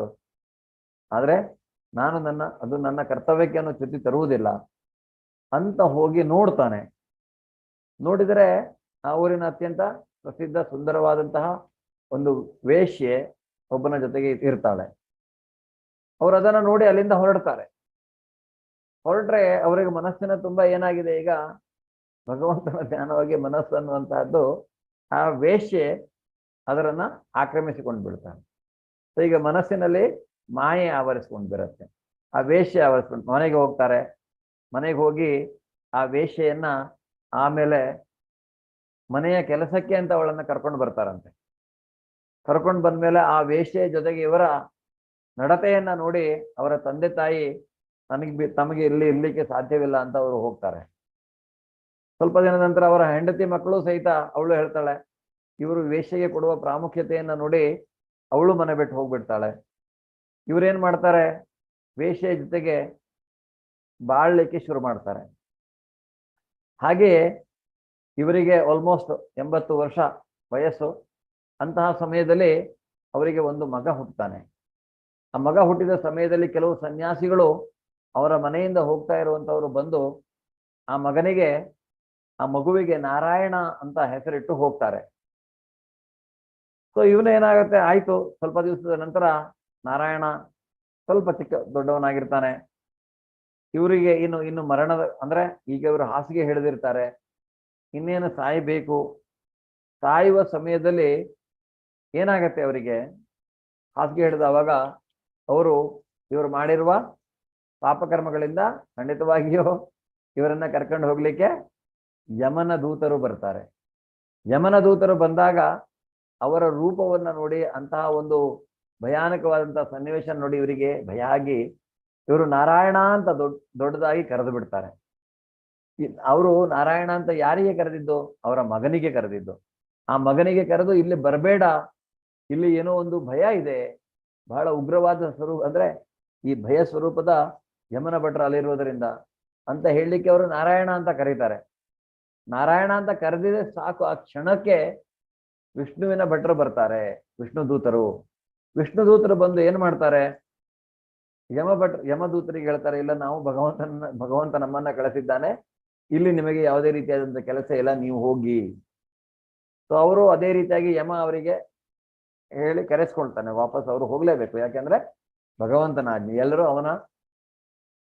ಅವನ ಕೆಳಗೆ ಇರುವಂತವರು ಅವನ ಆಜ್ಞೆಯನ್ನ ಪಾಲಿಸಬೇಕು, ಯಮನನ್ನೂ ಸೇರಿ ಅಲ್ವಾ. ಸೊ ಆದ್ರಿಂದ ಅವರು ಹೋಗ್ತಾರೆ. ವಿಷ್ಣು ದೂತರು ಆಮೇಲೆ ಅಜಾಮಿಳನಿಗೆ ಹೇಳ್ತಾರಂತೆ, ನೋಡು, ನೀನು ಇಷ್ಟೊಂದು ಪುಣ್ಯ ಕರ್ಮಗಳನ್ನ ಮಾಡ್ಕೊಂಡು ಬಂದವನು ಹೀಗೆ ಮತ್ತೆ ಮಾಯೆಯಲ್ಲಿ ಸಿಲುಕಿ ನಿನ್ನ ಬುದ್ಧಿ ಹೇಳುವಂತಹದ್ದು ಒಂದು ಭ್ರಮೆಯಲ್ಲಿ ಇದ್ದು ಇದಾಗಿದೆ. ಅದರಿಂದ ನೀನೇನ್ ಮಾಡ್ಕೋಬೇಕೀಗ? ಅವನು ಕೇಳ್ತಾನೆ, ಹೌದು, ತಾನು ಮಾಡಿದ ತಪ್ಪು, ನಾನು ಹೇಗೆ ಪ್ರಾಯಶ್ಚಿತ್ತ ಮಾಡಿಕೊಳ್ಳುವಂತಹದ್ದು, ನಾನು ಏನ್ ಮಾಡ್ಬೇಕೀಗ ಅಂತ ಅವನಿಗೆ ಆಗ ಜ್ಞಾನ ಬರುತ್ತೆ, ತಾನು ಮಾಡಿರುವಂತಹದ್ದೆಲ್ಲ ಇದು ತಪ್ಪು ಅನ್ನುವಂತಹದ್ದು. ಸೊ ಅದೇ ರೀತಿಯಾಗಿ ಅವ್ರು ಹೇಳ್ತಾರಂತೆ, ನೀನು ಮುಂದೆ ಬದ್ರಿಕಾಶ್ರಮಕ್ಕೆ ಹೋಗು, ಬದ್ರಿಕಾಶ್ರಮದಲ್ಲಿ ಭಗವಂತನ ಸೇವೆಯನ್ನ ಮಾಡಿ, ಅಂದ್ರೆ ಭಕ್ತಿಯನ್ನ ಮಾಡಿಕೊಂಡು ಆಮೇಲೆ ಅವನು ಆ ರೀತಿಯಾಗಿ ಹೋಗಿ ತನ್ನನ್ನು ತಾನು ಶುದ್ಧೀಕರಿಸಿಕೊಳ್ತಾನೆ, ಭಗವಂತನ ಸೇವೆಯಲ್ಲಿ ನಿರತನಾಗ್ತಾನೆ. ಸೊ ಆಮೇಲೆ ಅವನು ಮತ್ತೆ ಏನಾಗತ್ತೆ, ಅವನನ್ನ ಹೀಗೆ ಭಗವಂತನ ದೂತರು ಅವನನ್ನ ಬಂದು ಹೀಗೆ ಪುಷ್ಪಕ ವಿಮಾನದಲ್ಲಿ ಬಂದು ಕರೆದುಕೊಂಡು ಹೋಗ್ತಾರೆ ಅನ್ನುವಂಥದ್ದು. ಸೊ ಇದು ಹೇಗೆ ನಾವು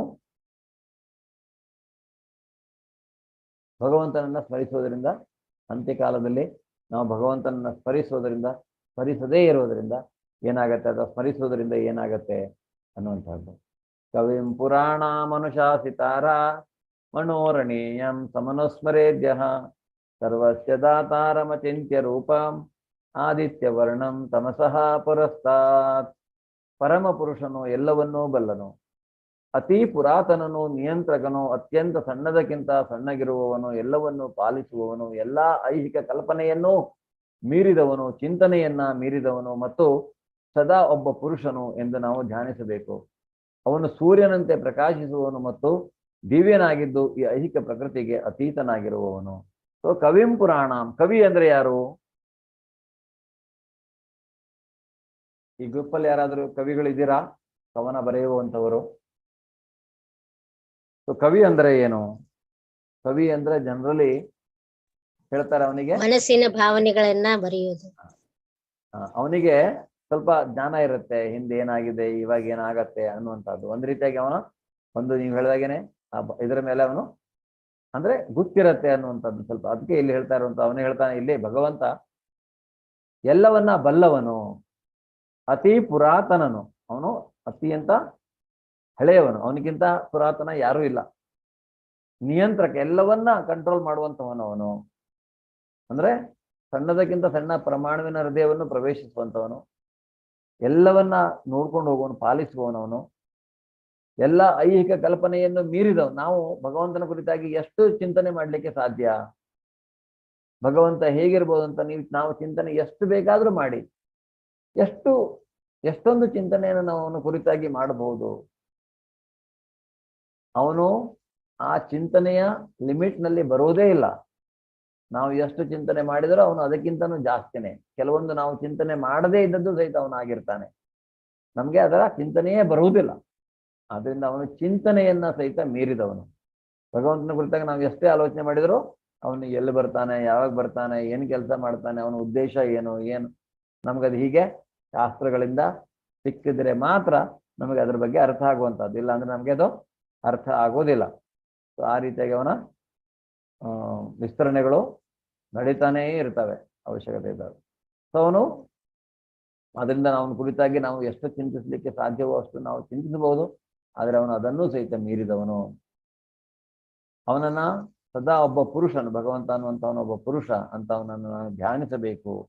ಅವನು ಸೂರ್ಯನಂತೆ ಪ್ರಕಾಶಿಸುವವನು ಮತ್ತು ದಿವ್ಯನಾಗಿದ್ದು ಈ ಐಹಿಕ ಪ್ರಕೃತಿಗೆ ಅತೀತನಾಗಿರುವವನು. ಅವನಿಗೆ ಈ ಪ್ರಪಂಚದಲ್ಲಿ, ಅವನು ಪ್ರಪಂಚದಿಂದ ಹೊರಗೆ, ಈ ಐಹಿಕ ಪ್ರಪಂಚ ಅವನದೇ ಶಕ್ತಿಯಾಗಿದ್ದರೂ ಸಹಿತ ಅವನು ಈ ಐಹಿಕ ಪ್ರಪಂಚದಲ್ಲಿ ಒಳಗೆ ಬಿಡುದಿಲ್ಲ. ಯಾಕೆಂದ್ರೆ ಈಗ ಕಂಪನಿಯಲ್ಲಿ ಒಂದು ಮ್ಯಾನೇಜ್ಮೆಂಟ್ ಕಮಿಟಿ ಅಂತ ಇರುತ್ತೆ.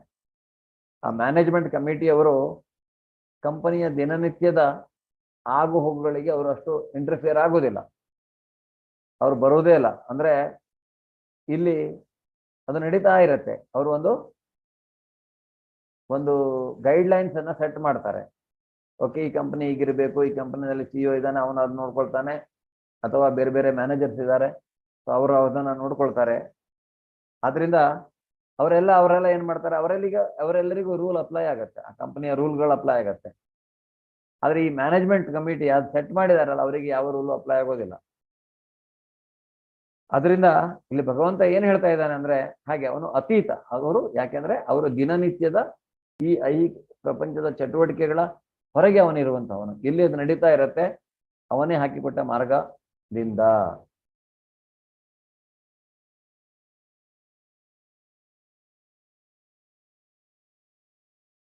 ಹೀಗೆ ದೇವೋತ್ತಮ ಪರಮಪುರುಷ ಬ್ರಹ್ಮನಿಂದ ಶಿವನನ್ನು ಅತ್ಯಂತ ಶ್ರೇಷ್ಠ ವೈಷ್ಣವ ಅಂತ ಕರೀತಾರೆ. ಎಲ್ಲರೂ ಸಹಿತ ಅವನನ್ನು ಕುರಿತಾಗಿ ಧ್ಯಾನಿಸ್ತಾರೆ. ಮಾಮುಪೇತ್ಯ ಪುನರ್ಜನ್ಮ ದುಃಖಾಲಯಮ ಶಾಶ್ವತಂ ನಾಪ್ನುವಂತಿ ಮಹಾತ್ಮಾನಃ ಸಂಸಿದ್ಧಿ ಪರಮಾಂ ಗತಾಃ. ಭಕ್ತಿಪೂರ್ವಕ ಯೋಗಿಗಳಾದ ಮಹಾತ್ಮರು ನನ್ನನ್ನು ಸೇರಿದ ಮೇಲೆ ದುಃಖಗಳ ತವರಾದ ಈ ಅಶಾಶ್ವತ ಪ್ರಪಂಚಕ್ಕೆ ಹಿಂತಿರುಗುವುದಿಲ್ಲ. ಏಕೆಂದರೆ ಅವರು ಅತ್ಯುನ್ನತ ಪರಿಪೂರ್ಣತೆಯನ್ನು ಸಾಧಿಸುತ್ತಾರೆ. ಸೊ ಆ ಪರಿಪೂರ್ಣತೆಯನ್ನು ನಾವು ಸಾಧಿಸಬೇಕು. ಆ ಪರಿಪೂರ್ಣತೆಯನ್ನು ಸಾಧಿಸುವುದಂದ್ರೆ ಏನು?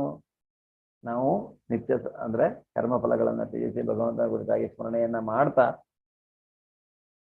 ಕೆಲವರು ಮಹಾತ್ಮರು ಇರ್ತಾರೆ, ಅವರು ಏನ್ ಮಾಡ್ತಾರೆ, ಅವರು ಯಾವುದೇ ಪಾಪಕರ್ಮಗಳು ಅಂಟಿಕೊಳ್ಳುವುದಿಲ್ಲ, ಅವರು ಏನನ್ನು ಮಾಡಬೇಕಾದ ಅವಶ್ಯಕತೆಯೂ ಇರುವುದಿಲ್ಲ. ಅವರು ಸುಮ್ಮನೆ ಅವರು ಕೂತ್ಕೊಂಡು ಭಗವಂತನ ಧ್ಯಾನಿಸ್ತಾ ಇದ್ರೆ ಸಹಿತ ಭಗವಂತ ಅವರ ರಕ್ಷಣೆಯನ್ನು ಮಾಡ್ತಾನೆ. ಆದ್ರಿಂದ ಇಲ್ಲಿ ಹೇಳ್ತಾರೆ ಏನು, ಮಹಾತ್ಮರು ನನ್ನನ್ನ ಸೇರಿದ ಮೇಲೆ ದುಃಖಗಳ ತವರಾದ ಈ ಅಶಾಶ್ವತ ಪ್ರಪಂಚ, ಈ ಅಶಾಶ್ವತ ಪ್ರಪಂಚ, ಈ ಪ್ರಪಂಚ ಅನ್ನುವಂಥದ್ದು ಶಾಶ್ವತವಲ್ಲ. ಇದು ಆಧ್ಯಾತ್ಮಿಕ ಪ್ರಪಂಚ ಶಾಶ್ವತವಾದದ್ದು. ಆದ್ರೆ ಇದು ಬರೀ ಅಷ್ಟೇ ಅಲ್ಲ, ಅಶಾಶ್ವತ ಅಷ್ಟೇ ಅಲ್ಲ, ಇದು ಬರೀ ದುಃಖಗಳ ತವರು ಅನ್ನೋದನ್ನು ಹೇಳ್ತಾನೆ.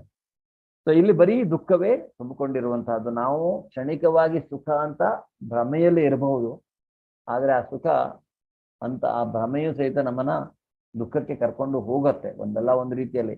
ತುಂಬಾ ಇಂಟೆಲಿಜೆಂಟ್ ಇದೆ, ತನಗೆ ಬಹಳ ಬುದ್ಧಿ ಇದೆ ಅಂತ ಹೇಳಿಬಿಟ್ರು ಅವನು ಬೇರೆ ಯಾವುದಾದ್ರೂ ಒಂದು ರೀತಿಯಲ್ಲಿ ದುಃಖವನ್ನು ಅನುಭವಿಸ್ತಾ ಇರ್ತಾನೆ ಅಲ್ವಾ.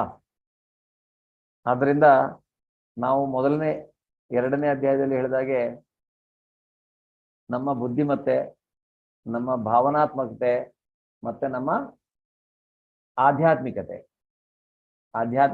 ಭಾವನಾತ್ಮಕತೆ, ಬುದ್ಧಿಮತ್ತೆ ಎಲ್ಲವೂ ನಮ್ಮಲ್ಲಿದ್ದಾಗ ನಾವು ಮತ್ತೆ ಈಗ ನಾವು ಸ್ಪಿರಿಚುವಲಿ ಸ್ಟ್ರಾಂಗ್ ಆಗಿ ಭಗವಂತನಲ್ಲಿ ಭಕ್ತಿಯನ್ನು ಮಾಡೋದ್ರಿಂದ ಏನಾಗುತ್ತೆ, ನಮ್ಮ ಭಾವನೆ ಅಥವಾ ನಮ್ಮ ಬುದ್ಧಿ ಸ್ಥಿರಮತಿಯಾಗಿ ನಾವು ಭಗವಂತನ ಪ್ರಜ್ಞೆಯಲ್ಲಿ ಇರುವುದರಿಂದ ಆ ಬುದ್ಧಿ ನಾನೇ ಎಲ್ಲ ಮಾಡ್ತಾ ಇದ್ದೇನೆ ಅನ್ನೋ ರೀತಿಯಲ್ಲಿ ಕೆಲಸವನ್ನ ಮಾಡುವುದಿಲ್ಲ.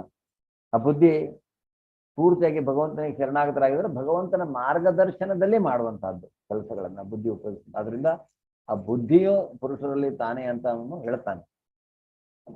ಮತ್ತೆ ಅವರ ಪೌರುಷ ಅಂದ್ರೆ ಪುರುಷರ ಪೌರುಷ ಅಂದ್ರೇನು, ಕೆಲವರು ಹಲವಾರು ಈಗ ನಾವೆಲ್ಲ ನೋಡ್ಬೋದು, ಕೆಲವರು ಒಂದೊಂದು ಏನು ಫೀಲ್ಡ್ ಅಲ್ಲಿ ತುಂಬಾ ಇಂಟೆಲಿಜೆಂಟ್ ಇರುತ್ತಾರೆ. ಅವರ ಬುದ್ಧಿ ಅನ್ನುವಂತಹದ್ದೇ ಭಗವಂತ, ಅವರ ಆ ಹೆಚ್ಚು ಅಂದ್ರೆ ಇರುವಂತಹದ್ದು. ಸೊ ನಾವು ಭಗವಂತನನ್ನ ಎಲ್ಲೆಲ್ಲಾದ್ರೂ ಎಲ್ಲ ಹಲವಾರು ರೀತಿಯಲ್ಲಿ ಅವನನ್ನು ನೋಡ್ಬಹುದು, ಈಗ ಅವನು ಹೇಳಿದ ಹಾಗೆ. ಮತ್ತೆ ನಾಳಿನ ಅಧ್ಯಾಯದಲ್ಲಿ ಅಂತೂ ನಾಡಿದ್ದು 10ನೇ ಅಧ್ಯಾಯದಲ್ಲಿ ಅವನ ಪೂರ್ತಿಯ ಭಗವಂತನ ಸಿರಿಗಳ ಕುರಿತಾಗಿ, ಐಶ್ವರ್ಯದ ಕುರಿತಾಗಿ ನಾವು ತಿಳ್ಕೊಳ್ಳಿಕ್ಕಿದ್ದೇವೆ. ಆ ಬ್ರಹ್ಮ ಭುವನ ಲೋಕ ಪುನರಾವರ್ತಿನೋರ್ಜುನ ಮಾಮುಪೇತ್ಯತು ಕೌಂತೆಯ ಪುನರ್ಜನ್ಮನ ವಿದ್ಯತೆ. ಐಹಿಕ ಜಗತ್ತಿನ ಅತ್ಯುನ್ನತ ಲೋಕದಿಂದ ಅತಿ ಕೆಳಗಿನ ಲೋಕದವರೆಗೆ ಎಲ್ಲಾ ಲೋಕಗಳು ದುಃಖದ ಆವಾಸಗಳೇ. ಇವುಗಳಲ್ಲಿ ಜನನ ಮರಣಗಳು ಮತ್ತೆ ಮತ್ತೆ ಆಗುತ್ತವೆ. ಆದರೆ ಕುಂತಿಯ ಪುತ್ರನಾದ ಅರ್ಜುನ ನನ್ನ ನಿವಾಸವನ್ನು ಸೇರಿದವನಿಗೆ ಪುನರ್ಜನ್ಮವಿಲ್ಲ. ನರಕದಲ್ಲಿ ಕೇವಲ ನೋವು, ನರಕ ಅನ್ನುವಂಥದ್ದು ಶಿಕ್ಷೆಯನ್ನು ಅನುಭವಿಸುವುದು. ಈ ನರಕ ಅನ್ನುವಂತಹದ್ದು ಆಧ್ಯಾತ್ಮಿಕ ಈ ಭೌತಿಕ ಲೋಕಗಳ ಇದರ ಹೊರಗೆ. ಈಗ ಭೌತಿಕ ಲೋಕಗಳಲ್ಲಿ ಭೂಮಿ ಮಧ್ಯದಲ್ಲಿರುವಂತಹದ್ದು, ಮೇಲೆ 7 ಕೆಳಗೆ 7, ಟೋಟಲ್ 14 ಲೋಕಗಳಿದ್ದಾವೆ ಅಲ್ವಾ. ಭೂಮಿ ಮಧ್ಯದಲ್ಲಿ ಬರುವಂತಹದ್ದು. ಸೊ ಈ ಎಲ್ಲಾ ಲೋಕಗಳು, ಐಹಿಕ ಲೋಕ ಸ್ಟಾರ್ಟ್ ಆಗೋದು ಎಲ್ಲಿಂದ? ಸತ್ಯಲೋಕ, ಬ್ರಹ್ಮನ ಲೋಕದಿಂದ ಸ್ಟಾರ್ಟ್ ಆಗುತ್ತೆ. ಸೊ ಬ್ರಹ್ಮನ ಲೋಕದಿಂದ ಕೆಳಗೆ ಹಿಡಿದು ಪಾತಾಳದವರೆಗೆ ಎಲ್ಲವೂ ಅಶಾಶ್ವತ ಮತ್ತೆ ದುಃಖಾಲಯ. ಈ ಎಲ್ಲವೂ ದುಃಖದ ಆವಾಸಗಳೇ. ಇಲ್ಲೆಲ್ಲ ಕಡೆ ದುಃಖ ಇದೆ. ಯಾವುದೂ ಶಾಶ್ವತವಾದಂತಹ ಸುಖ ಇದು ಯಾವ ಲೋಕದಲ್ಲಿಯೂ ಇಲ್ಲ. ಸೊ ಇವುಗಳಲ್ಲಿ ಜನನ ಮರಣಗಳು ಆಗ್ತಾನೆ ಇರ್ತವೆ. ಈಗ ಸ್ವರ್ಗಕ್ಕೆ ಹೋದ್ರೂ ಸಹಿತ ನಾವು ಮತ್ತೆ ವಾಪಸ್ ಹುಟ್ಟಬೇಕು, ಮತ್ತೆ ವಾಪಸ್ ಬರ್ಬೇಕಾಗತ್ತೆ ಭೂಮಿಯ ಮೇಲೆ. ಮತ್ತೆ ಭಕ್ತಿಯನ್ನ ಮಾಡಿ ನಾವು ಬಿಡುಗಡೆಯನ್ನ, ವಿಮೋಚನೆಯನ್ನ ಅಥವಾ ಮೋಕ್ಷವನ್ನ ಪಡೆಯಬಹುದು. ಅದನ್ನ ಪಡೆದಿಲ್ಲ ಅಂದ್ರೆ ಮತ್ತೆ ನಾವು ಜನ್ಮ ಮೃತ್ಯು ಸೈಕಲ್ ಅಲ್ಲಿ ಇರಬೇಕಾಗತ್ತೆ. ಆದರೆ ಕುಂತಿಯ ಪುತ್ರನಾದ ಅರ್ಜುನ ನನ್ನ ನಿವಾಸವನ್ನು ಸೇರಿದವನಿಗೆ ಪುನರ್ಜನ್ಮವಿಲ್ಲ. ಸೊ ಭಗವಂತನ ನಿವಾಸವನ್ನ ಯಾರು ಸೇರ್ತಾರೆ, ವೈಕುಂಠ ಧಾಮಗಳನ್ನ ಯಾರು ಪ್ರವೇಶಿಸ್ತಾರೆ, ಅಂಥವರಿಗೆ ಪುನರ್ಜನ್ಮವಿಲ್ಲ. ಈ ನರಕ ಅನ್ನುವಂಥದ್ದು ಈ 14 ಲೋಕಗಳಲ್ಲಿ ಬರುವುದಿಲ್ಲ. ಅದು ಸಪರೇಟ್. ಅಲ್ಲಿ ಬರೀ ಶಿಕ್ಷೆಗೆ ಅನುಭವಿಸ್ಲಿಕ್ಕೆ ಹೋಗ್ಬೇಕಾಗತ್ತೆ ನರಕಕ್ಕೆ.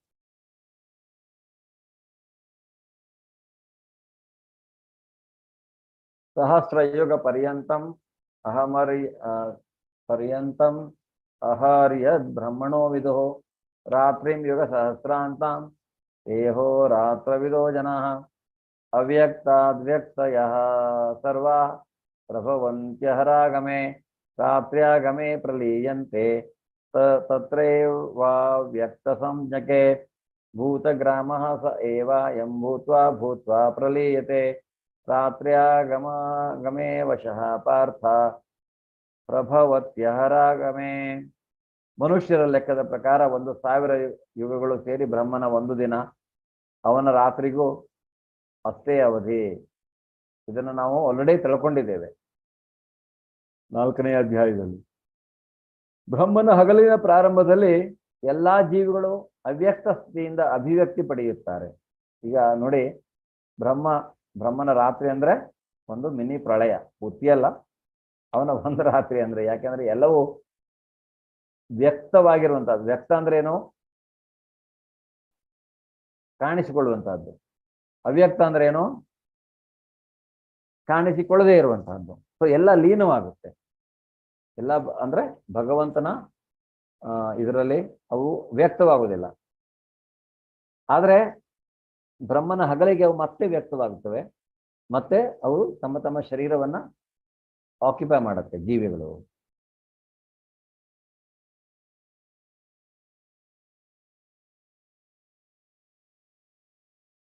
ಬ್ರಹ್ಮನ ಹಗಲಿನ ಪ್ರಾರಂಭದಲ್ಲಿ ಎಲ್ಲಾ ಜೀವಿಗಳು ಅವ್ಯಕ್ತ ಸ್ಥಿತಿಯಿಂದ ಅಭಿವ್ಯಕ್ತಿ ಪಡೆಯುತ್ತಾರೆ ಮತ್ತು ರಾತ್ರಿ ಆದಾಗ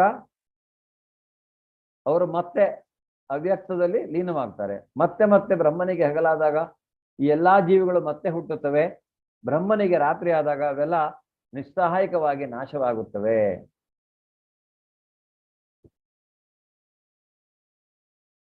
ಆದರೆ ಇದನ್ನ ಬಿಟ್ಟು ಇನ್ನೊಂದು ಲೋಕದ ಬಗ್ಗೆ ಹೇಳ್ತಾನೆ.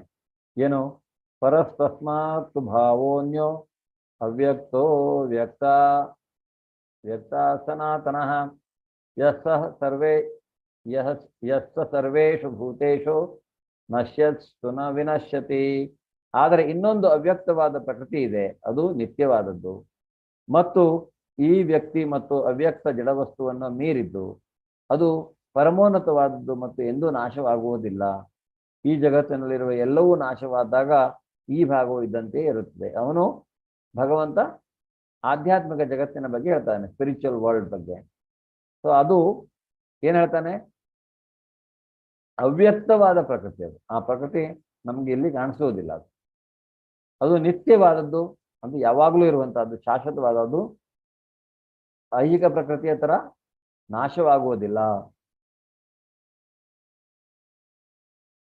ಅದು ಪರಮೋನ್ನತವಾದಂತಹದ್ದು ಅಲ್ವಾ? ಅದು ಭಗವಂತನ ಒಂದು ಧಾಮ ಅಥವಾ ಸ್ಪಿರಿಚುವಲ್ ಆಧ್ಯಾತ್ಮಿಕ ಪ್ರಪಂಚ. ಈ ಜಗತ್ತಿನಲ್ಲಿ ಎಲ್ಲವೂ ನಾಶವಾದವು ಹಾಗೇ ಇರುತ್ತದೆ ಅನ್ನೋದು ಹೇಳ್ತಾನೆ. ಸೊ ಇಲ್ಲಿ ನೋಡ್ಬೋದು ನೀವು, ಈ ಕೆಳಗಡೆ ನಿಮಗೆ ನಾವು ಆಧ್ಯಾತ್ಮಿಕ ಪ್ರಪಂಚದ ಬಗ್ಗೆ ಅರ್ಥ ಮಾಡಿಕೊಳ್ಳುವಾಗ ಈ ಕೆಳಗಡೆ ಸ್ವಲ್ಪ ಕತ್ತಲಾಗಿ ಕಾಣಿಸುವಂತಹದ್ದು ಐಹಿಕ ಪ್ರಪಂಚ. ಇದು ಪಂಚಭೂತಗಳಿಂದ ಪೃಥ್ವಿ, ಆಪ್, ತೇಜ, ವಾಯು, ಆಕಾಶ. ಅಂದ್ರೆ ಭೂಮಿ, ನೀರು, ವಾಯು, ಭೂಮಿ, ನೀರು, ಗಾಳಿ, ಬೆಂಕಿ ಮತ್ತೆ ಆಕಾಶ ಸೇರಿ ಆಗಿರುವಂತಹದ್ದು.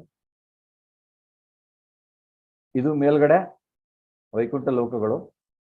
ಇದು ಭಗವಂತನ ಕೃಷ್ಣನ ವೃಂದಾವನ, ಗೋಲೋಕ ವೃಂದಾವನ ಅನ್ನುವಂತಹದ್ದು. ಇವೆಲ್ಲ ಒಂದೊಂದು ಲೋಕಗಳು. ಇಲ್ಲಿ ಈ ಕಮಲದ ಹೂವಿನ ಹೆಸರಿನ ತರ ಅಲ್ಲಿ ಕೆಲವೊಂದು ಕಡೆ ಅವನ ವಿಸ್ತರಣೆಗಳೇ ಕೆಲಸ ಮಾಡುತ್ತೆ. ರಾಧಾರಾಣಿಯ ಅಥವಾ ಅವನ ಗೋಪಿಕಾ ಸ್ತ್ರೀಯರ, ಗೋಪ ಬಾಲರ, ಹೀಗೆ ಕೆಲವೊಂದು ಲೋಕಗಳು ಇಲ್ಲಿ ಇದ್ದಾವೆ. ಎಲ್ಲ ಅಲ್ಲಿ ಇರ್ತಾರೆ. ಕೆಲವೊಂದು ಲೋಕಗಳಲ್ಲಿ ಭಗವಂತ, ಈಗ ವೈಕುಂಠ ಲೋಕಗಳಲ್ಲಿ ನಾರಾಯಣನ ಒಂದು ವಿಸ್ತರಣೆ ಇರುತ್ತೆ. ಸೊ ಹೀಗೆ ಇಲ್ಲಿ ಇದು ಎಲ್ಲ ಹಲವಾರು ಲೋಕಗಳು, ಇವೆಲ್ಲ ವೈಕುಂಠ ಲೋಕಗಳು. ಅತ್ಯಂತ ಸ್ವಂತ ಪ್ರಭೆಯಿಂದ ಬೆಳಗುವಂಥವು. ಅಲ್ಲಿ ಯಾವುದೇ ಸೂರ್ಯ ಚಂದ್ರರು ಇರುವುದಿಲ್ಲ. ಅದನ್ನು ಮುಂದೆ ಹೇಳ್ತಾನೆ. ಸೊ ಇಲ್ಲಿ ನೋಡ್ಬೋದು ಆಧ್ಯಾತ್ಮಿಕ ಪ್ರಪಂಚ ಮತ್ತೆ ಐಹಿಕ ಪ್ರಪಂಚದ ಬಗ್ಗೆ. ಸೊ ಅಲ್ಲಿ ವೃಂದಾವನದಲ್ಲಿ ಅವನ ನಿತ್ಯ ಲೀಲೆಗಳು ನಡೀತಾನೆ ಇರತ್ತಂತೆ. ಶಾಸ್ತ್ರ ಹೇಳುವ ಪ್ರಕಾರ ಗೋಲೋಕ ವೃಂದಾವನ ಅವನ ಆಧ್ಯಾತ್ಮಿಕ ಪ್ರಪಂಚದಲ್ಲಿ ಎಲ್ಲಿ ಭಗವಂತ ಇರ್ತಾನೆ ಅಲ್ಲಿ. ಸೊ ಇಲ್ಲಿ ಇವರೊಬ್ರು ಭಕ್ತರು, ಇವರ ಹೆಸರು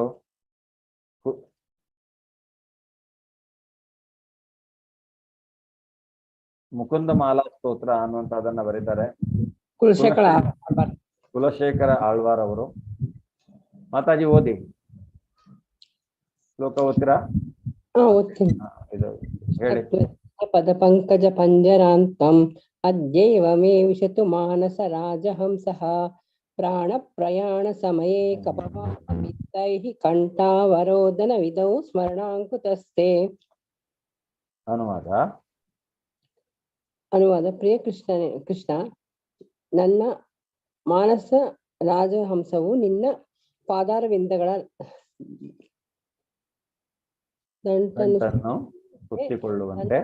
ಕೂಡಲೇ ಸಾಯಿಸು. ಇಲ್ಲದಿದ್ದರೆ ನಾನು ಕೊನೆಯು ಉಸಿರಿಳಿದಾಗ ನನ್ನ ಗಂಟಲು ಕಟ್ಟಿ ಹೋಗಿರುವಾಗ ನಿನ್ನ ಸ್ಮರಣೆ ಮಾಡಲು ಹೇಗೆ ಸಾಧ್ಯ? ಇಲ್ಲಿ ಅವರು ಭಕ್ತಿಯಿಂದ ಹೇಳ್ತಾರೆ, ಕುಲಶೇಖರ ಆಳ್ವಾರ್ ಅಂತವರು. ಅವರು ಮುಕುಂದ ಮಾಲಾ ಸ್ತೋತ್ರ ಅಂತ ಆ ಒಂದು ಸ್ತೋತ್ರದಲ್ಲಿ ಈ ರೀತಿಯಾಗಿ ಬರೆದಿದ್ದಾರೆ. ಏನಂದ್ರೆ, ಯಾಕೆಂದ್ರೆ ನಾವು ಸಾಯಲಿಕ್ಕೆ ಬಿದ್ದಾಗ ಏನೇನೋ ಒಂದು ಕಂಡೀಷನ್ ಇರುತ್ತೇವೆ. ನಮ್ಮ ಗಂಟ್ಲು ಕಟ್ಟಿರಬಹುದು, ನಮಗೆ ಆವಾಗ ಭಗವಂತನ ಸ್ಮರಣೆ ಮಾಡಲಿಕ್ಕೆ ಆಗದೆ ಇರಬಹುದು. ಈಗ ನಾನು ಹೆಲ್ದಿ ಆಗಿದ್ದೇನೆ, ನಾನೀಗ ಬಹಳ ಆರೋಗ್ಯವಂತನಾಗಿದ್ದೇನೆ, ಅದರಿಂದ ಈಗ ನೀನು ಅಂದ್ರೆ ನನ್ನ ಮಾನಸ ರಾಜಹಂಸ. ಈಗ ಈ ಹಂಸಕ್ಕೆ ಈ ಕಮಲದ ದಂಟಿನ ಸುತ್ಕೊಳ್ಳೋದು ಅಥವಾ ಅದನ್ನ ಅದು ಅಗಿಯೋದು ಬಹಳ ಇಷ್ಟ ಅಂತೆ. ಅದಕ್ಕೆ ಆ ರೀತಿಯಾಗಿ ಅದು ಹೇಗೆ ಅದು ಹೋಗಿ ಆ ದಂಟಿಗೆ ಸುತ್ಕೊಳ್ಳುತ್ತೋ, ನೀನು ಈ ಕೂಡ ನನ್ನನ್ನು ಸಾಯಿಸ್ಬಿಡು ನೀನು. ಯಾಕೆಂದ್ರೆ ಈಗ ನಾನು ಸತ್ರೆ, ಯಾಕೆಂದ್ರೆ ನಾನು ನಿನ್ನ ಪ್ರಜ್ಞೆಯಲ್ಲಿದ್ದೇನೆ, ನಿನ್ನ ಕುರಿತಾಗಿ ಭಕ್ತಿಯಿಂದ ನನ್ನ ಕರ್ತವ್ಯವನ್ನು ನಾನು ಮಾಡ್ತಾ ಇದ್ದೇನೆ, ಎಲ್ಲೋ ಸರಿಯಾಗಿದೆ. ಈಗ ನೀನು ನನಗೆ ಕೊನೆಯ ಹೆಸರು ಹೇಳಿ. ಮತ್ತೆ ಆಮೇಲೆ ಏನಾಗತ್ತೆ ಗೊತ್ತಿಲ್ಲ. ಕಂಠಾವರೋಧನವಿದು ಕಪವಾತ ಪಿತ್ಸೈ, ಪ್ರಾಣ ಪ್ರಯಾಣ ಸಮಯೇ ಕಪವಾತ ಪಿತ್ಸೈ ಕಂಠಾವರೋಧನವಿದಂ ಸ್ಮರಣಂ ಕುತಸ್ತೆ. ಆವಾಗ ಎಲ್ಲಿಗೆ ನಿನ್ನ ಸ್ಮರಣೆ ಬರುತ್ತೆ ನನಗೆ? ಕುತಸ್ತೆ. ಅದರಿಂದ ಈಗಲೇ ನೀನು ನನ್ನನ್ನ ಅಂದ್ರೆ ನನ್ನ ಪ್ರಾಣ ಪಕ್ಷಿ ಈ ಶರೀರದಿಂದ ಹಾರು ಹೋಗುವ ಹಾಗೆ, ಅಥವಾ ಈ ಆತ್ಮ ಅನ್ನುವಂತಹದ್ದು ಭಗವಂತನ ಧಾಮ ಸೇರುವ ಹಾಗೆ ಅವರು ಬೇಡ್ಕೊಳ್ತಾರೆ. ವೇದೇಶು ಯಜ್ಞೇಶು ತಪಸ್ಸು ಚೈವ ದಾನೇಶು ಯತ್ ಪುಣ್ಯ ಫಲಂ ಪ್ರದೇಶಂ ಅತ್ಯೇತಿ ತತ್ಸರ್ವಮಿದಂ ವಿದಿತ್ವಾ ಯೋಗಿ ಪರಂ ಸ್ಥಾನಮುಪೈತಿ ಚಾದ್ಯಂ. ಭಕ್ತಿಪೂರ್ವಕ ಸೇವೆಯ ಮಾರ್ಗವನ್ನು ಸ್ವೀಕರಿಸುವವನು ವೇದಾಧ್ಯಯನ, ಯಜ್ಞಗಳ ಆಚರಣೆ, ದಾನ ಮಾಡುವುದು ಅಥವಾ ಸಾತ್ವಿಕ ಮತ್ತು ಕಾಮ್ಯ ಕರ್ಮಗಳಿಂದ ಬರುವ ಫಲಗಳನ್ನು ಕಳೆದುಕೊಳ್ಳಬೇಕಾಗಿಲ್ಲ. ಭಕ್ತಿ ಸೇವೆ ಮಾಡಿದರೆ ಸಾಕು, ಆತನು ಇವೆಲ್ಲವನ್ನು ಪಡೆಯುತ್ತಾನೆ ಮತ್ತು ಕಡೆಯಲ್ಲಿ ಪರಮ ಶಾಶ್ವತ ನಿವಾಸವನ್ನು ಸೇರುತ್ತಾನೆ. ಈಗ ಶಾಸ್ತ್ರಗಳನ್ನ ಓದಬೇಕು, ವೇದಗಳನ್ನ ಓದಬೇಕು ಅನ್ನುವಂತಹ ಯಾವುದೇ ಅವಶ್ಯಕತೆ ಇಲ್ಲ. ಪೂರ್ತಿಯಾಗಿ ಶುದ್ಧ ಭಕ್ತಿಯನ್ನ ಮಾಡುವವನು ಇವೆಲ್ಲದರ ಅಲ್ಲಿಂದ ಬರುವಂತಹ ಫಲಗಳನ್ನು ಸಹಿತ ಇಲ್ಲಿ ಪಡಿತಾನೆ. ಅವನು ಅದನ್ನ ಕಳೆದುಕೊಳ್ಳುವುದಿಲ್ಲ. ಅಂತಹ ಫಲಗಳನ್ನ ಅವನು ಈಗ ತಾನು ಶಾಸ್ತ್ರದಲ್ಲಿ ಹೇಳಿದಾಗೆ ಏನು ಮಾಡಿಲ್ವಲ್ಲ, ನಾನು ವೇದಗಳ ಬಗ್ಗೆ ಓದಿಲ್ವಲ್ಲ, ಭಕ್ತಿಯನ್ನ ಅಂದ್ರೆ ಭಗವಂತನಲ್ಲಿ ಕುರಿತಾಗಿ ಈ ಕಲಿಯುಗದ ನಿಜವಾದ ಧರ್ಮ ಹರಿನಾಮ ಸ್ಮರಣೆ, ಜಪಯಜ್ಞ, ಅಂತಹ ಭಕ್ತಿ ಅಂದ್ರೆ ಶುದ್ಧ ಭಕ್ತಿಯಿಂದ ಆ ಥರ ಮಾಡುವವನು ಅದ್ರ ಬಗ್ಗೆ ಚಿಂತಿಸುವ ಅವಶ್ಯಕತೆ ಇಲ್ಲ. ನಾನು ಆ ರೀತಿಯಾಗಿ ಮಾಡಿಲ್ಲಲ್ಲ, ನಾನು ಏನಾದರೂ ಅಲ್ಲಿಂದ ಸಿಗುವಂತಹ ಫಲಗಳಿಂದ ಏನಾದರೂ ನಾನು ವಂಚಿತ ಆಗ್ತೇನೋ, ಇಲ್ಲಾಂದ್ರೆ ಫಲಾಪೇಕ್ಷೆಯೇ ಇರುವುದಿಲ್ಲ ಶುದ್ಧ ಭಕ್ತನಿಗೆ. ಆದ್ರಿಂದ ಅವನು ಅಂದ್ರೆ ಅದೆಲ್ಲವನ್ನು ಅವನು ಪಡಿತಾನೆ ಮತ್ತು ಕಡೆಯಲ್ಲಿ ಪರಮಶಾಶ್ವತ ನಿವಾಸವನ್ನು ಸೇರ್ತಾನೆ ಅನ್ನೋದನ್ನ ಭಗವಂತ ಹೇಳ್ತಾನೆ. ಇವತ್ತಿಗೆ ಈ ಅಧ್ಯಾಯ ಇಲ್ಲಿಗೆ ಮುಗಿಯುತ್ತೆ. ಕೃಷ್ಣಾರ್ಪಣಮಸ್ತು. ಸೊ ಆದಿದೈವ, ಆದಿಭೂತ, ಆದಿಯಜ್ಞ ಎಲ್ಲ ನಾವು ನೋಡಿದ್ವಿ. ಆಮೇಲೆ ಯಾಕೆ ನಾವು ಭಗವಂತನ ಕುರಿತಾಗಿ ಆಲೋಚನೆ ಮಾಡಬೇಕು ಸಾಯುವಾಗ ಅನ್ನೋದು ಗೊತ್ತಾಗತ್ತೆ. ಯಾಕೆಂದ್ರೆ ಅದು ನಮ್ಮನ್ನ ವೈಕುಂಠ ಧಾಮಗಳಿಗೆ ಕರೆದುಕೊಂಡು ಹೋಗಲಿಕ್ಕೆ ಒಂದು ಸಿಂಪಲ್ ಮೆಥಡ್. ಆದರೆ ಅದು ಅಷ್ಟು ಸುಲಭವಾಗಿ ನಾವು ಸಾಯುವಾಗ ಭಗವಂತನ ಹೆಸರನ್ನು ತೆಗೆದುಕೊಳ್ಳಿಕ್ಕೆ ಆಗುವುದಿಲ್ಲ. ನಮ್ಮ ಸಿಸ್ಟಮ್ ಅಲ್ಲಿ ಎಲ್ರಿಗೂ ದೇವರ ಹೆಸರನ್ನ ಯಾಕೆ ಇಡ್ತೇವೆ ಅನ್ನೋದನ್ನ ನಾವು ನೋಡ್ಕೋಬಹುದು. ದೇವರ ಹೆಸರನ್ನ ಇಟ್ಕೊಳ್ಳೋದ್ರಿಂದ ಏನಾಗುತ್ತೆ, ಅಟ್ಲೀಸ್ಟ್ ನಾವು ಆ ಅಜಾಮಿಳನ ಕಥೆಯನ್ನ ನೋಡಿದಾಗ ಗೊತ್ತಾಗತ್ತೆ.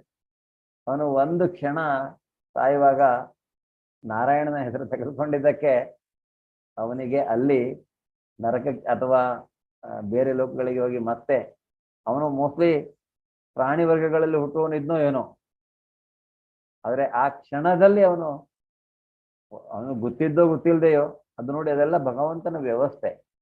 ಅವರು ಸನ್ಯಾಸಿಗಳು ಆ ಮಗು ಹುಟ್ಟಿದಾಗ ಹೋಗಿ ಅವನಿಗೆ ಆ ಹೆಸರಿಡುವಂತೆ ಮಾಡಿರುವಂತಹದ್ದು, ಆಮೇಲೆ ಅವನು ಆ ಹೆಸರನ್ನ ಕರೆಯುವಂತಹದ್ದು. ಯಾಕೆಂದ್ರೆ ಅವನು ಅದಕ್ಕೂ ಮೊದಲು ಬಹಳ ಭಕ್ತಿಯಿಂದ ನಡ್ಕೊಳ್ತಾ ಇದ್ದ. ಅದರಿಂದ ಭಗವಂತ ಅಂತಹ ಒಂದು ವ್ಯವಸ್ಥೆಯನ್ನು ಮಾಡಿ ಅವನಿಗೆ ಕೊನೆಗೆ ಅವನು ಭಗವದ್ಧಾಮವನ್ನು ಸೇರ್ತಾನೆ. ಶುದ್ಧ ಭಕ್ತಿ ಅತ್ಯಂತ ಮುಖ್ಯವಾದದ್ದು ಅನ್ನುವಂಥದ್ದು. ಹರೇ ಕೃಷ್ಣ. ನೀವೇನಾದ್ರು ಪ್ರಶ್ನೆಗಳಿದ್ರೆ ಕೇಳಬಹುದು. ಎಲ್ಲ ನಾವು ಒಂದು ಹರೇ ಕೃಷ್ಣ ಮಹಾಮಂತ್ರವನ್ನು ಜಪಿಸೋಣ.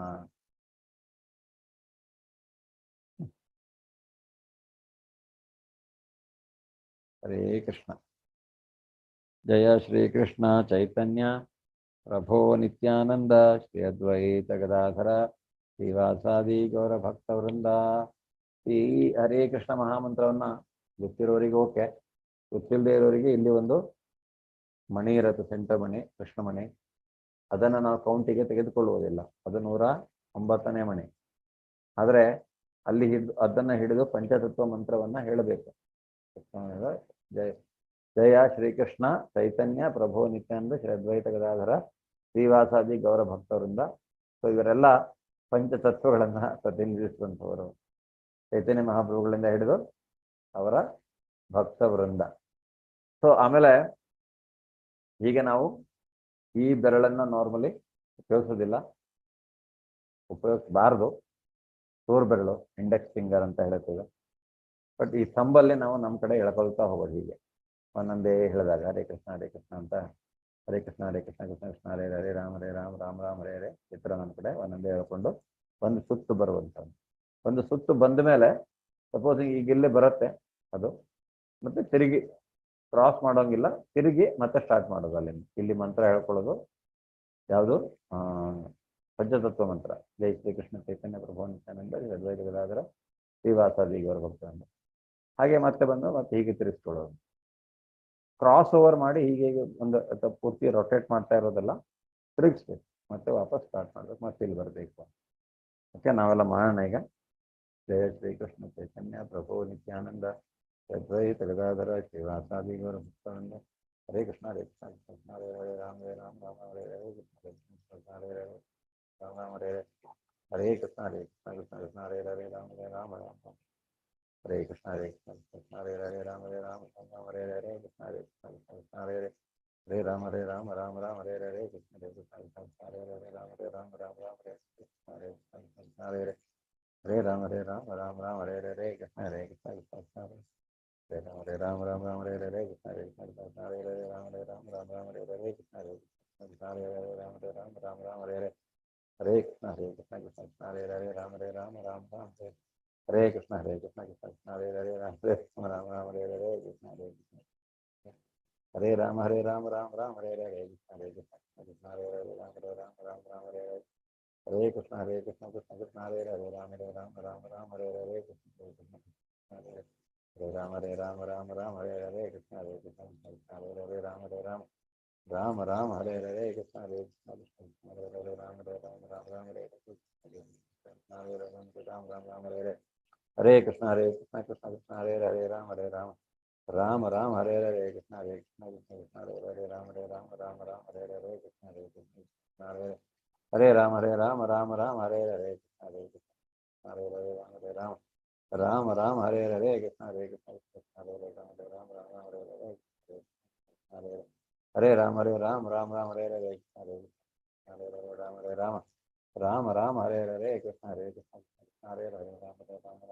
ಹರೇ ಕೃಷ್ಣ ಕೃಷ್ಣ ಹರೇ ಹರೇ ರಾಮ ರಾಮ ಹರೇ ಹರೇ ಕೃಷ್ಣ ಕೃಷ್ಣ ಹರೇ ರಾಮ ಹರೇ ಹರೇ ರಾಮ ಹರೇ ಹರೇ ಕೃಷ್ಣ ಕೃಷ್ಣ ಕೃಷ್ಣ ಹರೇ ಹರೇ ರಾಮ ರಾಮ ಹರೇ ಹರೇ ಕೃಷ್ಣ ಕೃಷ್ಣ ಕೃಷ್ಣ ಹರೇ ಹರೇ ರಾಮ ರಾಮ ಹರೇ ಹರೇ ಹರೇ ಹರೇ ಕೃಷ್ಣ ಕೃಷ್ಣ ಕೃಷ್ಣ ಹರೇ ಹರೇ ರಾಮ ರಾಮ ಹರೇ ಹರೇ ಕೃಷ್ಣ ಹರೇ ಕೃಷ್ಣ ಹರೇ ಹರೇ ರಾಮ ರಾಮ ಹರೇ ಹರೇ ಕೃಷ್ಣ ಕೃಷ್ಣ ಕೃಷ್ಣ ಹರೇ ಹರೇ ರಾಮ ಹರೇ ಹರೇ ಕೃಷ್ಣ ಹರೇ ಹರೇ ರಾಮ ರಾಮ ಹರೇ ಹರೇ ಕೃಷ್ಣ ಕೃಷ್ಣ ಕೃಷ್ಣ ಹರೇ ಹರೇ ರಾಮ ಹರೇ ಕೃಷ್ಣ ಕೃಷ್ಣ ಹರೇ ಹರೇ ರಾಮ ಹರೇ ಹರೇ ಕೃಷ್ಣ ಕೃಷ್ಣ ಹರೇ ಹರೇ ರಾಮ ಹರೇ ಹರೇ ಕೃಷ್ಣ ಕೃಷ್ಣ ಕೃಷ್ಣ ಹರೇ ಹರೇ ಹರೇ ರಾಮ ರಾಮ ಹರೇ ಹರೇ ಕೃಷ್ಣ ಕೃಷ್ಣ ಕೃಷ್ಣ ಹರೇ ಹರೇ ರಾಮ ರಾಮ ಹರೇ ಹರೇ ಕೃಷ್ಣ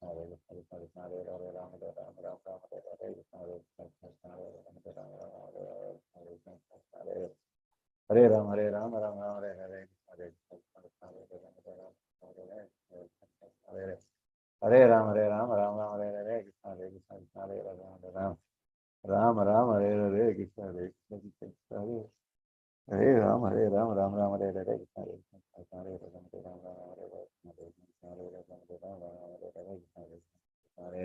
ರಾಮ ಹರೇ ಹರೇ ಹರೇ ಹರೇ ರಾಮ ಹರೇ ಹರೇ ಕೃಷ್ಣ ಕೃಷ್ಣ ಹರೇ ರಾಮ ಹರೇ ಹರೇ ಕೃಷ್ಣ ಕೃಷ್ಣ ಹರೇ ಹರೇ ರಾಮ ರಾಮ ಹರೇ ಹರೇ ಕೃಷ್ಣ ಕೃಷ್ಣ ಹರೇ ಹರೇ ರಾಮ ರಾಮ ಹರೇ ಹರೇ ಕೃಷ್ಣ ಕೃಷ್ಣ ರಾಮ ಹರೇ ಕೃಷ್ಣ ಕೃಷ್ಣ ಹರೇ ಹರೇ ರಾಮ ಹರೇ ಹರೇ ಕೃಷ್ಣ ಕೃಷ್ಣ ಹರೇ ರಾಮ ಹರೇ ಹರೇ ಕೃಷ್ಣ ಕೃಷ್ಣ ಹರೇ ಹರೇ ರಾಮ ಹರೇ ಹರೇ ಕೃಷ್ಣ ಕೃಷ್ಣ ಹರೇ ಹರೇ ರಾಮ ಹರೇ ಹರೇ ಕೃಷ್ಣ ಕೃಷ್ಣ ಹರೇ ಹರೇ ರಾಮ ಹರೇ ಹರೇ ಹರೇ ರಾಮ ರಾಮ ರಾಮ ಹರೇ ಹರೇ ಕೃಷ್ಣ ಹರೇ ಕೃಷ್ಣ ರಾಮ ರಾಮ ಹರೇ ಹರೇ ಹರೇ ರಾಮ ರಾಮ ರಾಮ ಹರೇ ಹರೇ ಕೃಷ್ಣ ಹರೇ ಕೃಷ್ಣ ಹರೇ ಹರೇ ರಾಮ ರಾಮ ಹರೇ ಹರೇ ಹರೇ ಹರೇ ರಾಮ ರಾಮ ಹರೇ ಹರೇ ಕೃಷ್ಣ ಹರೇ ಕೃಷ್ಣ ಹರೇ ರಾಮ ರಾಮ ರಾಮ ಹರೇ ಹರೇ ಕೃಷ್ಣ ಹರೇ ಕೃಷ್ಣ ಕೃಷ್ಣ ಕೃಷ್ಣ ಹರೇ ಹರೇ ರಾಮ ರಾಮ ಹರೇ ಹರೇ ಕೃಷ್ಣ ಹರೇ ಕೃಷ್ಣ ಹರೇ ಹರೇ ರಾಮ ರಾಮ ಹರೇ ಹರೇ ಕೃಷ್ಣ ಹರೇ ಕೃಷ್ಣ ಹರೇ ಹರೇ ರಾಮ ರಾಮ ಹರೇ ಹರೇ ಕೃಷ್ಣ ಹರೇ ಕೃಷ್ಣ ಕೃಷ್ಣ ಕೃಷ್ಣ ಹರೇ ಹರೇ ರಾಮ ರಾಮ ಹರೇ ಹರೇ ಕೃಷ್ಣ ಹರೇ ಕೃಷ್ಣ ಹರೇ ಹರೇ ರಾಮ ರಾಮ ಹರೇ ಹರೇ ಕೃಷ್ಣ ಹರೇ ಕೃಷ್ಣ ಹರೇ ರಾಮ ಹರೇ ಹರೇ ಕೃಷ್ಣ ಕೃಷ್ಣ ಕೃಷ್ಣ ಹರೇ ಹರೇ ರಾಮ ರಾಮ ಹರೇ ಹರೇ ಹರೇ ಹರೇ ರಾಮ ರಾಮ ಹರೇ ಹರೇ ಕೃಷ್ಣ ಹರೇ ಕೃಷ್ಣ ಹರೇ ಹರೇ ರಾಮ ಹರೇ ಹರೇ ಕೃಷ್ಣ ಕೃಷ್ಣ ಕೃಷ್ಣ ಹರೇ ಹರೇ ರಾಮ ರಾಮ ಹರೇ ಹರೇ ಕೃಷ್ಣ ಕೃಷ್ಣ ಕೃಷ್ಣ ಹರೇ ಹರೇ ರಾಮ ಹರೇ ಹರೇ ರಾಮ ರಾಮ ಹರೇ ಹರೇ ಕೃಷ್ಣ ಹರೇ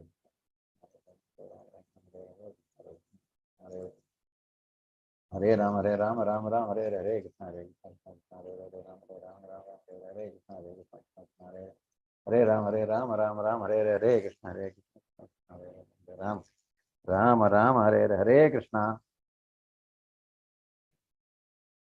ಧನ್ಯವಾದಗಳು. ಪಾಂಚಾಕಲ್ಪತರುಭ್ಯಶ್ಚ ಕೃಪಾ ಸಿಂಧುಭ್ಯೇವ ಚ ಪತಿತಾನಾಂ ಪಾವನೇಭ್ಯೋ ವೈಷ್ಣವೇಭ್ಯೋ ನಮೋ ನಮಃ.